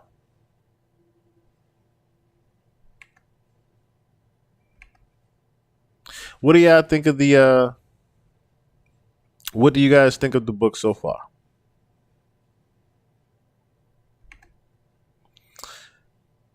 I know it's pretty much got very much intense as far as what's been going on. But you're doing great. Keep it going. I appreciate it. They're trying to sabotage her, brother. They're trying to sabotage her, brother. But I do understand. We're talking about a book that has a lot of elite's secrets in it. If you pay attention to a lot of the parodies and stories that are in it, and a lot of the characters, you start to hear some things here. So here we are at chapter 11 through 13. Like I said, after this, we're going to, and this gets pretty juicy from here in this chapter. But after this, we are going to get into, like I said, Jonathan Hay pretty much confirming Bling. a lot of the early days of Rihanna signing to Def Jam back in 2005. Chapter 11. How We Do. By the time they'd strolled to a little cafe called Tartine on West 4th Street and ordered lunch, Mimi had gleaned a wealth of personal information about Lena Whitaker. She was a recent high school graduate who was taking a year off to explore her options. Mimi wondered what her definition of recent was, since Lena also said she just turned 21. You missed my party. It was the shit. Her father worked mostly in Los Angeles, but Lena did not go into what kind of work he did. She lived uptown in her family's apartment with no adult supervision except for her family's longtime housekeeper. Her older sister, Alexandra, got on her nerves. She's getting her MBA from the Wharton School of Business, la-di-fucking-da. She had a boyfriend, a rapper named Crazy G, whom she had met in Miami. She was a hip-hop fanatic. Bitch, you gonna eat all that? Lena shrieked when the waitress put a gargantuan grilled chicken and portobello mushroom sandwich with a mountainous side of fries in front of Mimi. A woman sitting alone at a nearby table in the tiny bistro glanced over, obviously wondering why this pretty young girl was being called out as a bitch. Mimi winced slightly, but Lena just scooped up a handful of fries and prattled on. People didn't talk that way in Toledo. At least not the people Mimi knew. But she'd noticed a lot of people here did.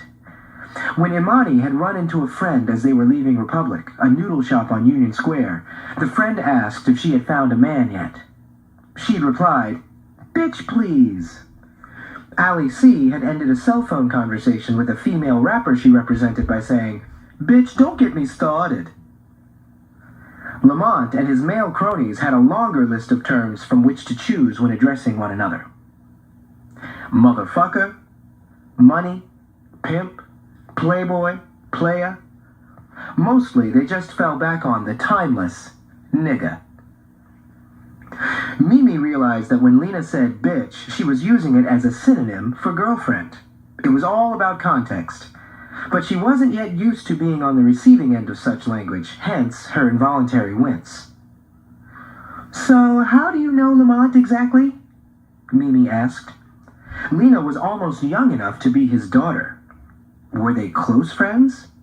"I've been knowing Lamont," Lena answered with a self-satisfied smile. Truth was, Lamont had taken a 17-year-old party-hopping Lena into his crew as a mascot of sorts because he was hoping to get close to Marlon Whitaker, one of the most respected men in the entertainment industry. She'd managed to maintain her position by keeping Lamont entertained with her wild antics. "I get invited to all the parties." Aha. So Lena is not Trina. I was right. Lena is definitely starting to sound like Beyonce. Now that I'm even hearing the age now, Lena is starting to sound a lot like Beyonce, especially with that whole the bad bitch moniker and the in your face attitude. This is starting to sound a lot more like Beyonce here, especially if I'm thinking about the Crazy in Love character now. This is starting to sound a lot like Beyonce here. This Lena character. Lena shoveled a forkload of goat cheese salad into her mouth. "Only A-list, nah I mean?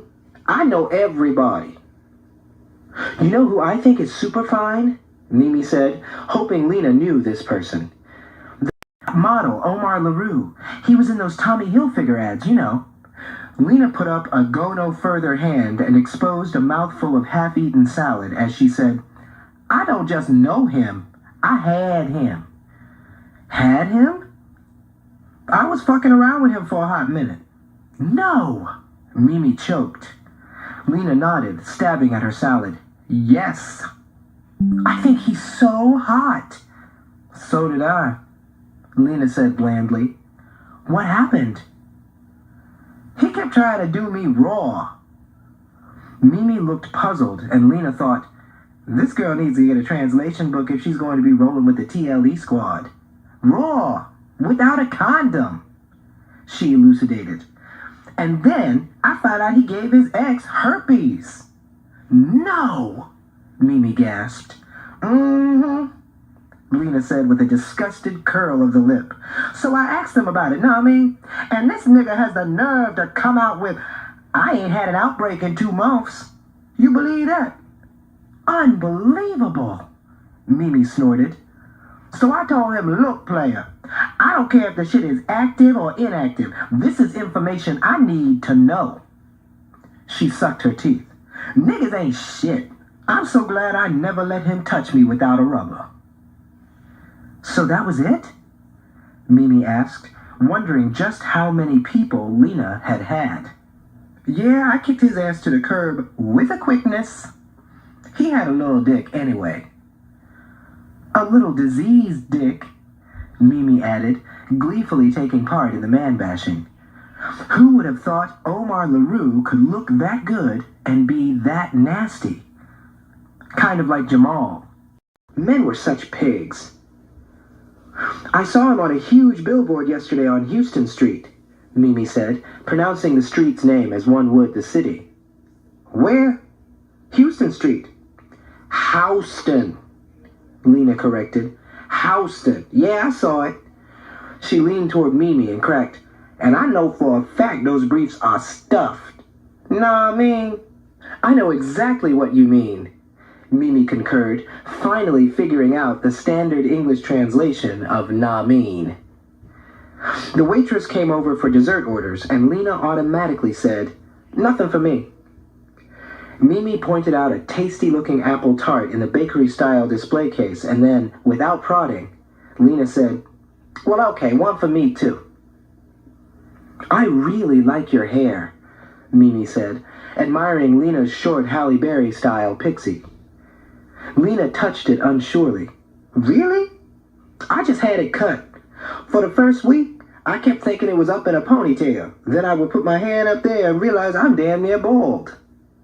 She dove into the tart as soon as the waitress put it down. "It looks really good on you," Mimi reassured her. "Thanks, and speaking of hair, we have to do something about yours." Lena pulled a Palm Pilot out of her Louis bag. "I spoke to Rod at James Scott." "Who?" Mimi interjected, slightly disoriented by all the unfamiliar names coming at her. "Rod James Scott? Who?" Lena looked up. "My hairstylist, Rod Horton, at the James Scott Salon. He usually doesn't have immediate openings," she said, "but I told him you were a close friend." Lena smiled at her own pull. Mimi was getting more confused. This was the first time they'd met. Lena hadn't even known what her hair looked like until today. "Lamont told me to handle the hair situation," Lena said in response to Mimi's befuddled look. She was thrilled when Lamont told her to befriend Mimi, get her acquainted with the hip-hop scene, and do something about her hair. Now Lena actually had things to put on her to-do list. "Oh," Mimi murmured. Lamont hadn't said anything to her about the hair situation. "He said your hair was too..." Lena made quotation marks in the air. "Neo-soul." She paused, then regretfully added, "I see what he means, boo." She tilted her head to get a look at Mimi's bushy ponytail. "Can you even run a comb through that shit?" "Only when it's wet with a lot of conditioner." "Yeah, you need a relaxer or at least a good flat iron," Lena said. "Rod will decide. He'll be back from Disney World in a few days." "He went to Disney World with his kids?" "He has a few boys," Lena cracked, "but they ain't kids. He went down for Gay Day." "Gay Day?" "Yeah," Lena said. "You know how they like to party." "Right," Mimi said vaguely. Getting her hair relaxed sounded good. She never wore her hair loose because she looked like Shaka Khan. "Are you going to..." You know how they like to party.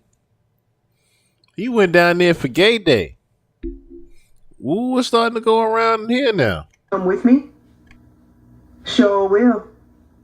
Lena put away her palm. "What day are you going shopping with Vanessa?" "Shopping?" Mimi said, lost again. "Who's Vanessa?" "Boo-boo!" Lena screamed as if all this information were front-page news known by everyone. "Lamont's sister-in-law. She's taking you shopping." "She is? No one from the label's schedule with you?" "No." "Well, Vanessa could go all day. I can't keep up with her. So I might sit that out." "Are you friends with Daryl?" "Wouldn't say friends," Lena answered sourly. "I don't think he likes me," Mimi said, hoping Lena could tell her what his deal was. "Don't take it personally," Lena said breezily, having an internal debate about whether she should order another tart. She joined the Crunch Gym 3 blocks from her apartment because she wanted to firm up, but she'd never been able to motivate and get over there. "Does he call you Shorty?" "I don't remember." "He will," Lena said. "A lot of guys say that. What up, Shorty? You know. Whatever. If anything, it's a compliment. Like, what up, cutie, or something. But pay attention the next time Daryl says that to you. He says it with such venom. Like it's a put-down or something. I guess because everyone has been saying that to him all his life. He has a severe short man complex. But I try so hard to be nice to him. He's going to be producing my album. How should I deal with him?" Lena had already decided she and Mimi were going to be best friends, but with this question, Mimi scored many bonus points. Mimi was the new hot girl on TLE, the girl that Lamont was banking on, and Miss Thang was deferring to her. As Mimi stared at her wide-eyed, Lena gave the question considerable thought. She felt like the all-knowing Wizard of Oz to Mimi's guileless Dorothy. In the distance, she heard a dog barking. Toto? There's no doubt in my mind that he hates you, Lena said bluntly, which made Mimi's hopeful expression sag. Lena put her hand across the table and softened the blow with, because you're very pretty. That tepid compliment was all she was getting. Lamont is high on you, and most upsetting for little Country D, you can look down on him. Literally. Mimi nodded at Lena's sage assessment. Don't feel bad, Lena said. He doesn't like me, Vanessa, Imani, or any of the women in the inner sanctum. The inner sanctum? Lamont's people, Lena said impatiently.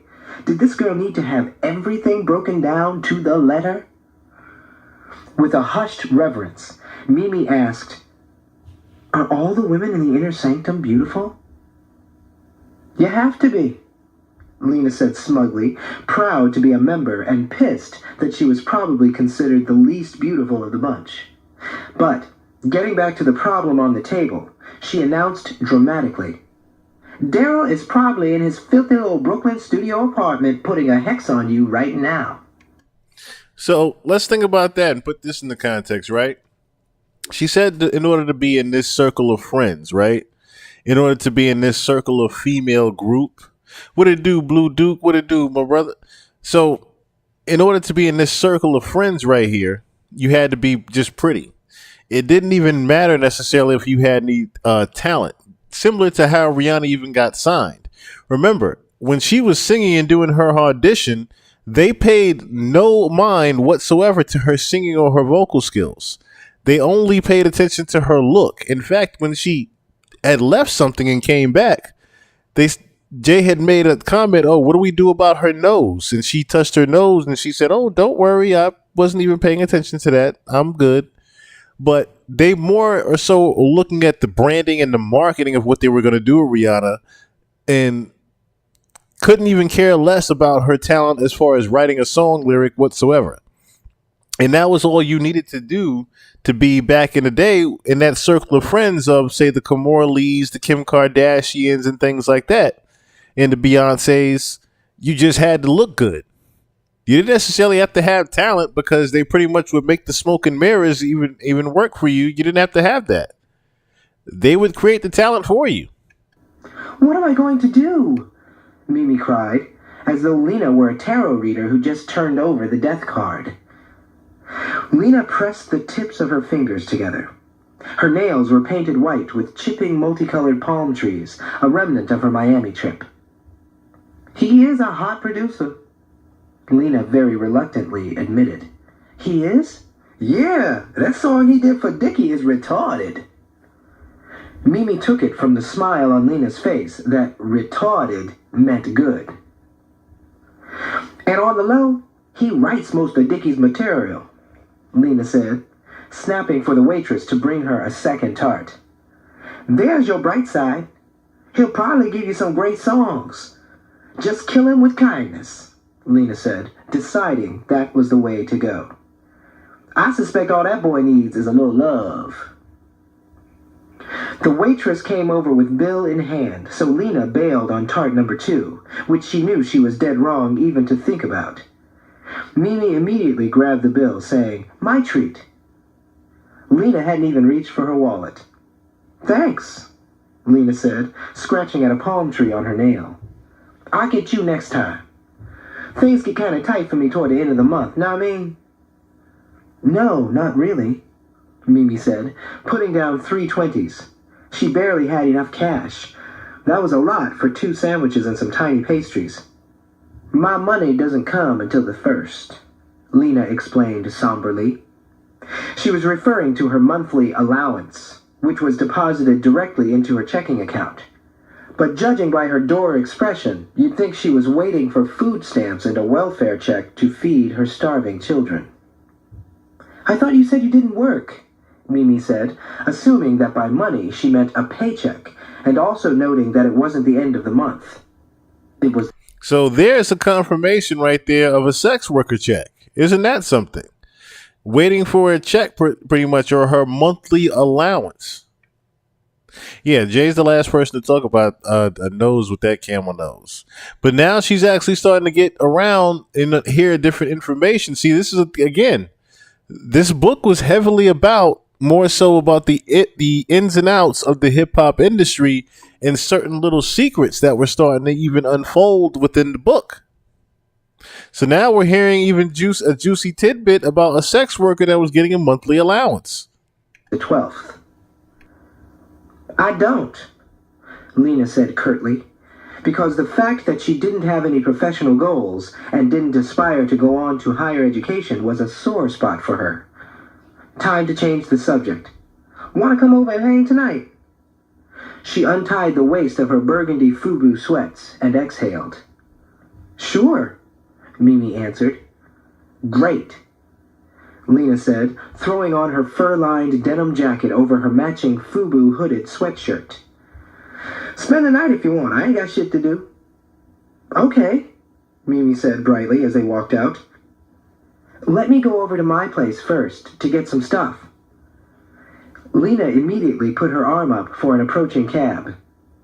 "Lena," Mimi protested, "my apartment is only 3 blocks away. I thought we were going there first." My apartment. Mimi couldn't believe she had a place in New York and a record deal. Every night she'd go to sleep hoping she wouldn't wake up to find it was all a dream. "I know, but it's cold," Lena complained. "And I'm full. I can't walk." Mimi couldn't help chuckling and scooted into the cab behind her. As they waited at a red light, Lena turned to her. "So you never told me you got a man back in Toledo?" Mimi rolled her eyes. "Bitch, please." They laughed.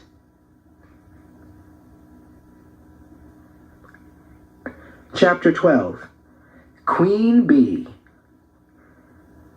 Vanessa de la Cruz was gazing into the mirror in her expertly lit bathroom, doing what she did best, admiring her own beauty. She brushed a glob of thick Bobby Brown lip gloss on her collagen-enhanced lips, blotted, shook out her tumble of tawny locks, and admired herself again. Beautiful, gorgeous, beyond, almost ready to go to heaven. She hadn't used any L'Oreal tonight, though the products cluttered her bathroom, a perk of her lucrative contract with the cosmetics company. When they had approached her, she was delighted. When it came to light that they wanted her to hawk anti-wrinkle cream, she wanted to tell them to fuck off. She didn't have any wrinkles. Well, they were only beginning to sprout. Since she was supposed to look her age in the ads, did that mean they weren't going to airbrush? She was 31 and annoyed that she couldn't downgrade to 28 because her adult life was a matter of public record, and some nosy reporter would surely call her on it. Oh, to be young again. In her business, she felt like an archaeological find. Vanessa had appeared on the cover of every major fashion magazine, all continents, by the time she was 20. At the peak of her fame, she had, predictably, dated a grungy 20-something actor and, even more predictably, been dumped by him a year later without explanation. A string of brief and tumultuous failed romances had followed, along with the obligatory rehab stay at promises that didn't take. By 26, she had fallen out of favor with the fickle fashion flock and, like most models, had no contingency plan whatsoever. Having drunk from the well of fame and privilege, it was difficult to fade away into anonymity. So she took the L'Oreal job. She had to keep her face out there. But she had her agent negotiate for added compensation for having her face associated with an anti-aging product. On the edge of the sunken bathtub sat Vanessa's best friend, Mustafa, a slightly effeminate, painfully thin native of Senegal who claimed to be a performance artist, though curiously no one, not even Vanessa, had ever seen him perform anything, anywhere, and he had no identifiable source of income. "Baby, is that the baby?" Mustafa inquired lazily, flipping through W. "Lupe's got it," she said, unconcerned, referring to one of her illegal immigrant nanny trio. Consuela was weekdays, Lupe was weeknights, and Homadi was weekends, holidays, and travel days. If Vanessa's husband, Alonzo, were here, he'd go running. He had extra sensitive ears when it came to the little one. He could hear that kid fart from 3 rooms away. It was bizarre. Yet when Vanessa would ask him to upgrade her wedding ring, he'd play deaf and dumb. Alonzo was the vice president of hookups at Triple Large Entertainment.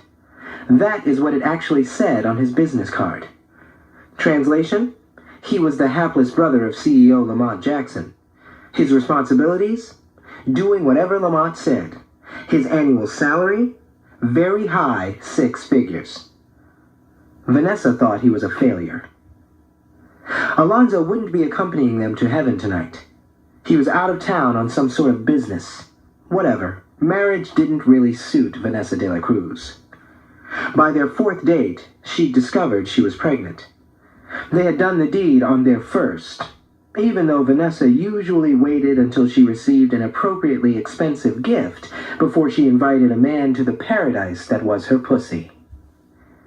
But Alonzo, though not as high profile or rich as the men she'd been dating for a decade, was too sexy to be denied. Tall and ripped, he had short, wavy brown hair, warm chestnut skin, a movie star profile, and a husky voice that made every stupid thing that came out of his luscious lips sound arousing. They ran off to Vegas and were married in a $75 ceremony at the Silver Bell Chapel of Love without telling anyone. Except the press. It was so exciting. Vanessa decided to have the baby because, well, all the models were doing it. And she was on the cusp of 30. Motherhood would be her next act. She'd appeared on the cover of Fit Pregnancy, in a Gap maternity ad, and nude in her 7th month, in an L layout. The accompanying profile, only 1 page when Vanessa felt she deserved 2 at least, quoted her musing about the rigors of pregnancy. "I've gained 9.5 pounds, but the sacrifice is so worth it. The joy of impending motherhood. It's a girl and I can't wait to have another little me running around." And why she planned on naming the baby Vanessa. Why should men be able to do that and not women? Carolina Herrera has a junior. I want one too. Turned out, the amniocentesis was wrong. It was a boy. Motherhood was the one thing that suited her less than marriage. Pedro Miguel Antonio de la Cruz Jackson was a cranky baby, and Vanessa was used to sleeping in. The round-the-clock nanny rotation took care of that problem. But Pedro, who had olive skin, big hazel eyes, and a shiny mop of sandy brown curls just like Mommy, always smiled for the cameras, and wasn't that what counted? Mustafa followed Vanessa as she traipsed into her dressing room, which was designed to look like a chic boutique. She let her long satin robe fall and stood, au naturel, eyeing the racks of clothes and cubicles of neatly arranged accessories. Every public outing was an opportunity to preen, another fashion shoot. Ashamed of her body? There was no reason. Vanessa was svelte and long-limbed with curves in all the right places. She'd had enough reinforcement from photographers, bookers, and every man she'd ever dated to know that there were no words to adequately describe her physical perfection. Even after the baby. No lipo needed, sweetie. Vanessa's first order of business after returning from her honeymoon in Cap Juluca, an exclusive resort in Anguilla, had been to hire a constantly expanding wardrobe. Once married, Alonzo had expected Vanessa to cook and handle other such domestic duties like his mama had done when he was growing up. But when Alonzo had returned home from her copy of b.l.a.c magazine, "What's for dinner?" he'd made the mistake of pressing. "I don't know," she'd said, peering at him over the top of the magazine with a look of utter confusion. "What?" When he suggested she cook something, she'd screamed like a banshee, "I'm pregnant!" What did they have in common, really?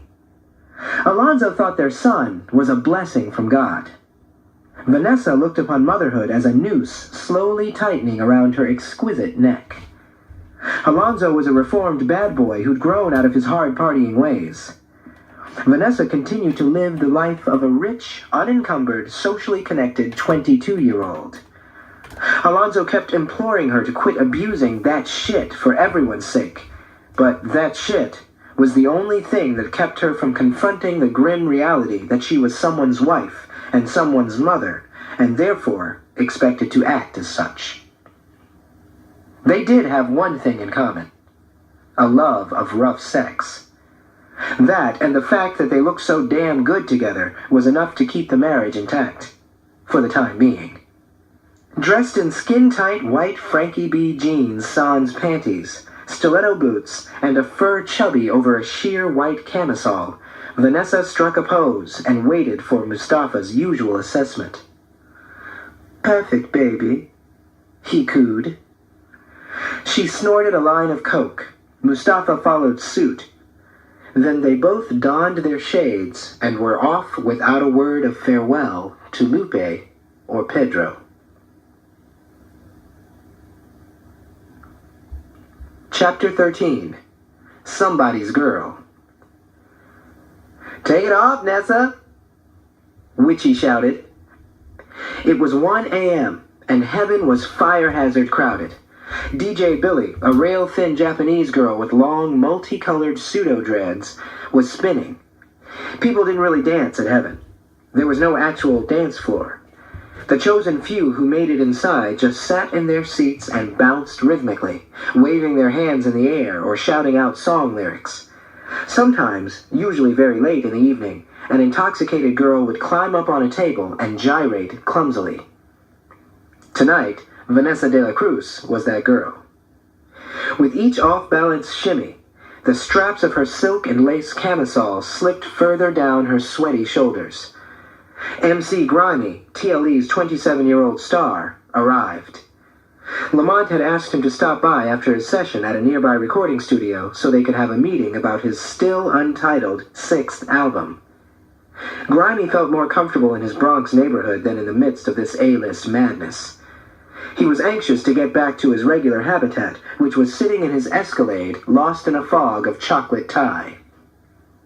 After peeping the overly trendy crowd out front, 4 members of his posse, the Dirty Dozen, who were riding with him, decided they'd be better off blazing in the truck. A known celebrity, Grimy had no problem getting through. There were actual pearly gates outside the club, and a woman wearing angel wings who was sitting on a high stool with the godlike power to admit or deny entrance to all who approached. "Where's Monty at?" Grimy asked, taking a seat with Lamont's crew at their banquette. Intently watching Vanessa's performance, no one answered. A minimalist compared to his hip-hop colleagues, Grimy wore no diamonds, eschewed flashy labels, and kept his hair buzzed tight. Always dressed entirely in black as he was tonight, jeans, logoless hooded sweatshirt, and work boots. He appeared to be in a perpetual state of mourning. In a way, he was. He had 2 tattoos, a black teardrop under each eye. One was in honor of his late suicidal mother. The other for his brother, a hemophiliac who'd survived numerous hospital stays only to be stabbed on the street, where he bled to death within minutes. Grimy got his record deal a month later. Grimy had spent his formative years in and out of jail for small-time crack dealing. He told interviewers, when he actually showed up to do press and felt like answering their silly questions, that the time he spent lyrically battling other inmates in the joint had helped him sharpen his rhyming skills. "A lot of talented motherfuckers in there," he'd say, "just fell short." A ruffian of the first order, albeit one with a 140 IQ, he regarded studio gangsters, including his label mate Floss, with more pity than contempt. "A lot of niggas in this industry, and I ain't naming no names, get caught up trying to be something they ain't just to sell records," Lamont's thug genius had told Rolling Stone. "I don't do that. I'm a rapper, not an actor. I never knew my father. My mother killed herself when I was 15. My brother got killed a few years later. My reality is gritty enough. I've done wrong in my life, selling drugs, because people told me that was all I could do right. I've been locked up in a real prison, so don't send me no video treatment where you got me rapping in a jail cell. There's nothing glamorous about that. I got a second chance.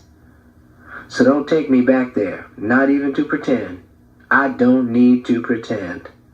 I don't need to romanticize shit. Everybody's worried about going platinum, being better, hotter, richer than the next man. But when you're number one, ain't nowhere to go but down. I don't sweat the charts, and I don't check sales figures. If you want to buy my shit, cool. If not, don't worry about me. I'm gonna be alright." Mustafa was pulling Vanessa down from her makeshift stage when Lamont returned and spotted his multi-platinum seller. He approached wearing a proud smile, arms spread wide, and bellowed, "My thug genius!" DJ Billy spotted Grimy and threw on Buckshots, the hit from his second album that included a chorus of nothing but gunshots. The bullet-popping intro startled a few of the older clubgoers not familiar with the record. Nate, Lamont's buddy and lawyer, gleefully noticed some of them almost dive for cover. "Where you been?" Daryl asked as Lamont slid down next to Grimy. "You missed Vanessa's little show. Thought we was gonna get a titty flash." It didn't surprise Lamont. His sister-in-law was a wild thing, and her attention-seeking stunts never stopped. Alonzo needed to kick her ass, and he made a mental note to tell Zoe that. At any rate, her titties were old news. He'd seen them poolside, peeking out of flimsy tops during runway shows, in European magazines, etc. He'd go over and make his disapproval known to her in a minute. Right now, he had a story to tell. "Titty flash," Lamont said, a devilish grin forming. "I got more than that in the bathroom." Nothing more specific needed to be said. Lamont was known to be an ardent fan of the blowjob. Terribly germ-phobic, he wouldn't have unprotected intercourse with a woman until he'd sent her to his own doctor for an HIV test. Blowjobs were a way to immediately satisfy his carnal cravings, with only a quick spot check of the mouth area to rule out any visible sores. Since his sexual predilection was well known on the party circuit, women who enjoyed giving such pleasure often approached him out of nowhere. Who knew there were so many? "Damn," Witchy said. "Who from?"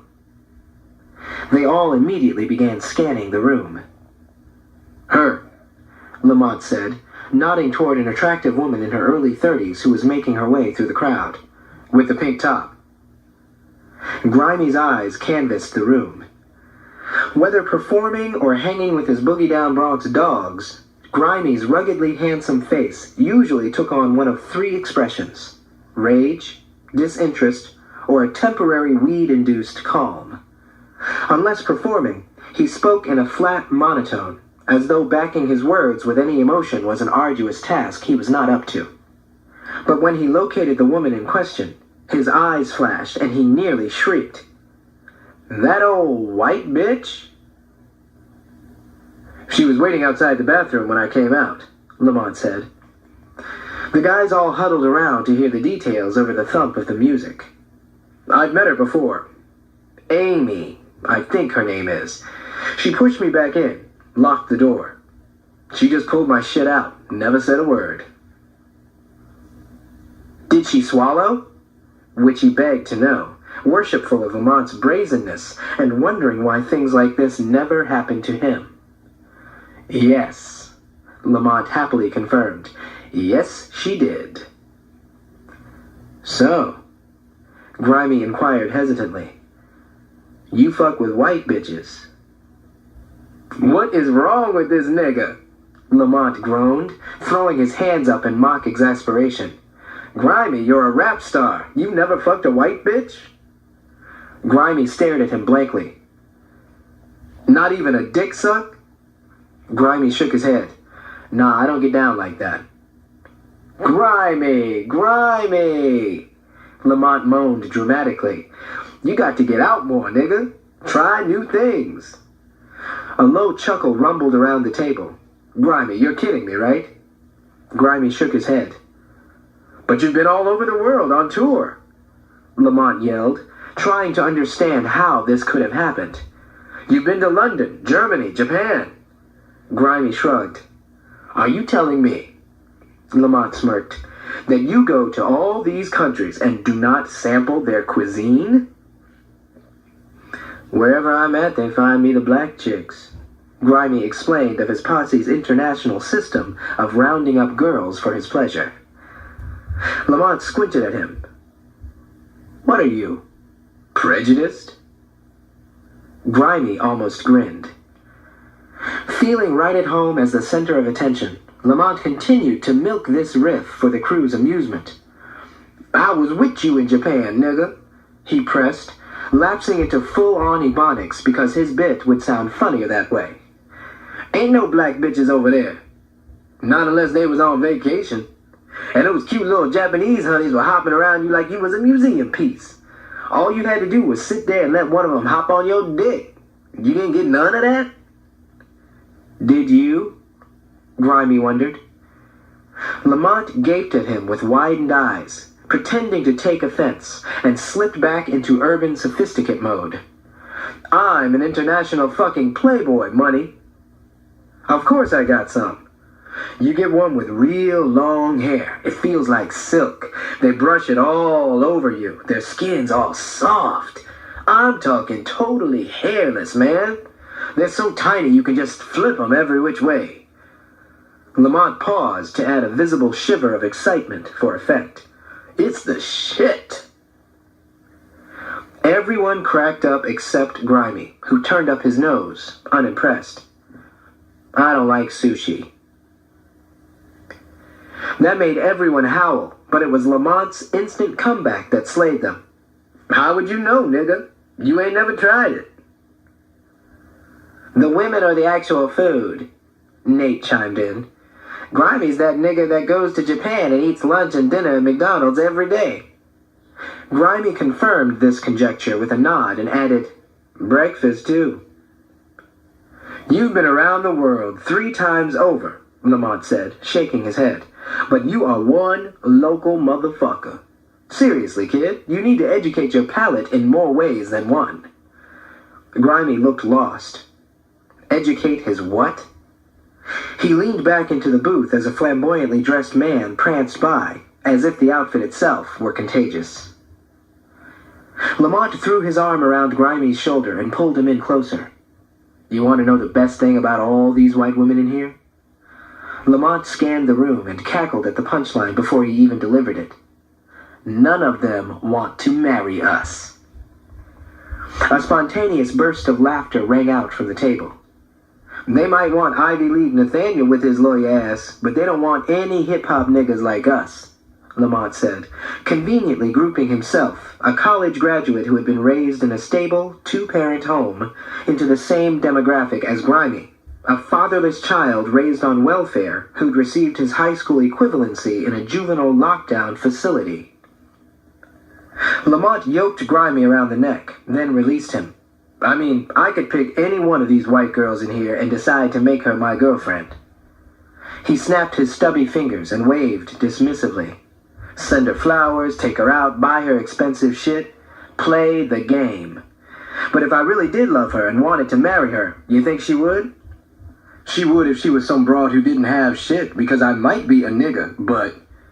Lamont grinned and tapped his chest proudly. I'm a rich, entrepreneurial nigga. You feel me? Preach! Nate joked before going over to schmooze with some industry folks. He'd heard Monty talk this bullshit before. So had Witchy and Daryl, who were now trying to molest a girl who passed by the table wearing a metallic tube top. But Grimy cocked his head, all ears. I mean, Grimes, you're famous, but you're still a nigga from the absolute fucking gutter. Grimy took that as a compliment. You're letting these suburban kids know what it's like down there. You're letting them safely experience that. That's the beauty of Grimy. Grimy basked in the praise. But you probably couldn't even marry a minimum wage white bitch. Lamont howled with glee. Grimy didn't. Unless she really fucking hated her parents. True, Grimy mumbled. True. But these women in here, they're educated. They have their own careers, Lamont rambled. These women can meet and marry a Wall Street guy. They all want rich men, but a rich white guy is their first choice. But they want to fuck us for the thrill of it. They want to go to the dark side, Lamont said, wiggling his eyebrows, and have a story to tell. Or a story just to keep to themselves. He took a big gulp of water and held his fist out to Grimy. Who am I to deny them? Grimy distractedly pounded Lamont's fist with his own while his eyes wandered toward the woman in pink, sitting at her table, laughing. She was sitting with two other women and a gray-haired man. Who's that guy? Grimy asked. Lamont squinted in the table's direction and watched as the woman, possibly named Amy, kissed Gustave, his partner in Swirl, full on the mouth. Now he remembered where he knew her from. Gustave spotted Lamont and waved. Returning the wave, Lamont casually told Grimy, her husband. Grimy watched this exchange, then, eyes twinkling, asked Lamont, You know him? Sort of, Lamont said. Grimy ogled the couple, thinking, Lamont is the pimp of the century. So, Lamont said, nudging his cash cow in the ribs to pull his attention back to important matters. How's the album coming? This ends side 1 of cassette 3.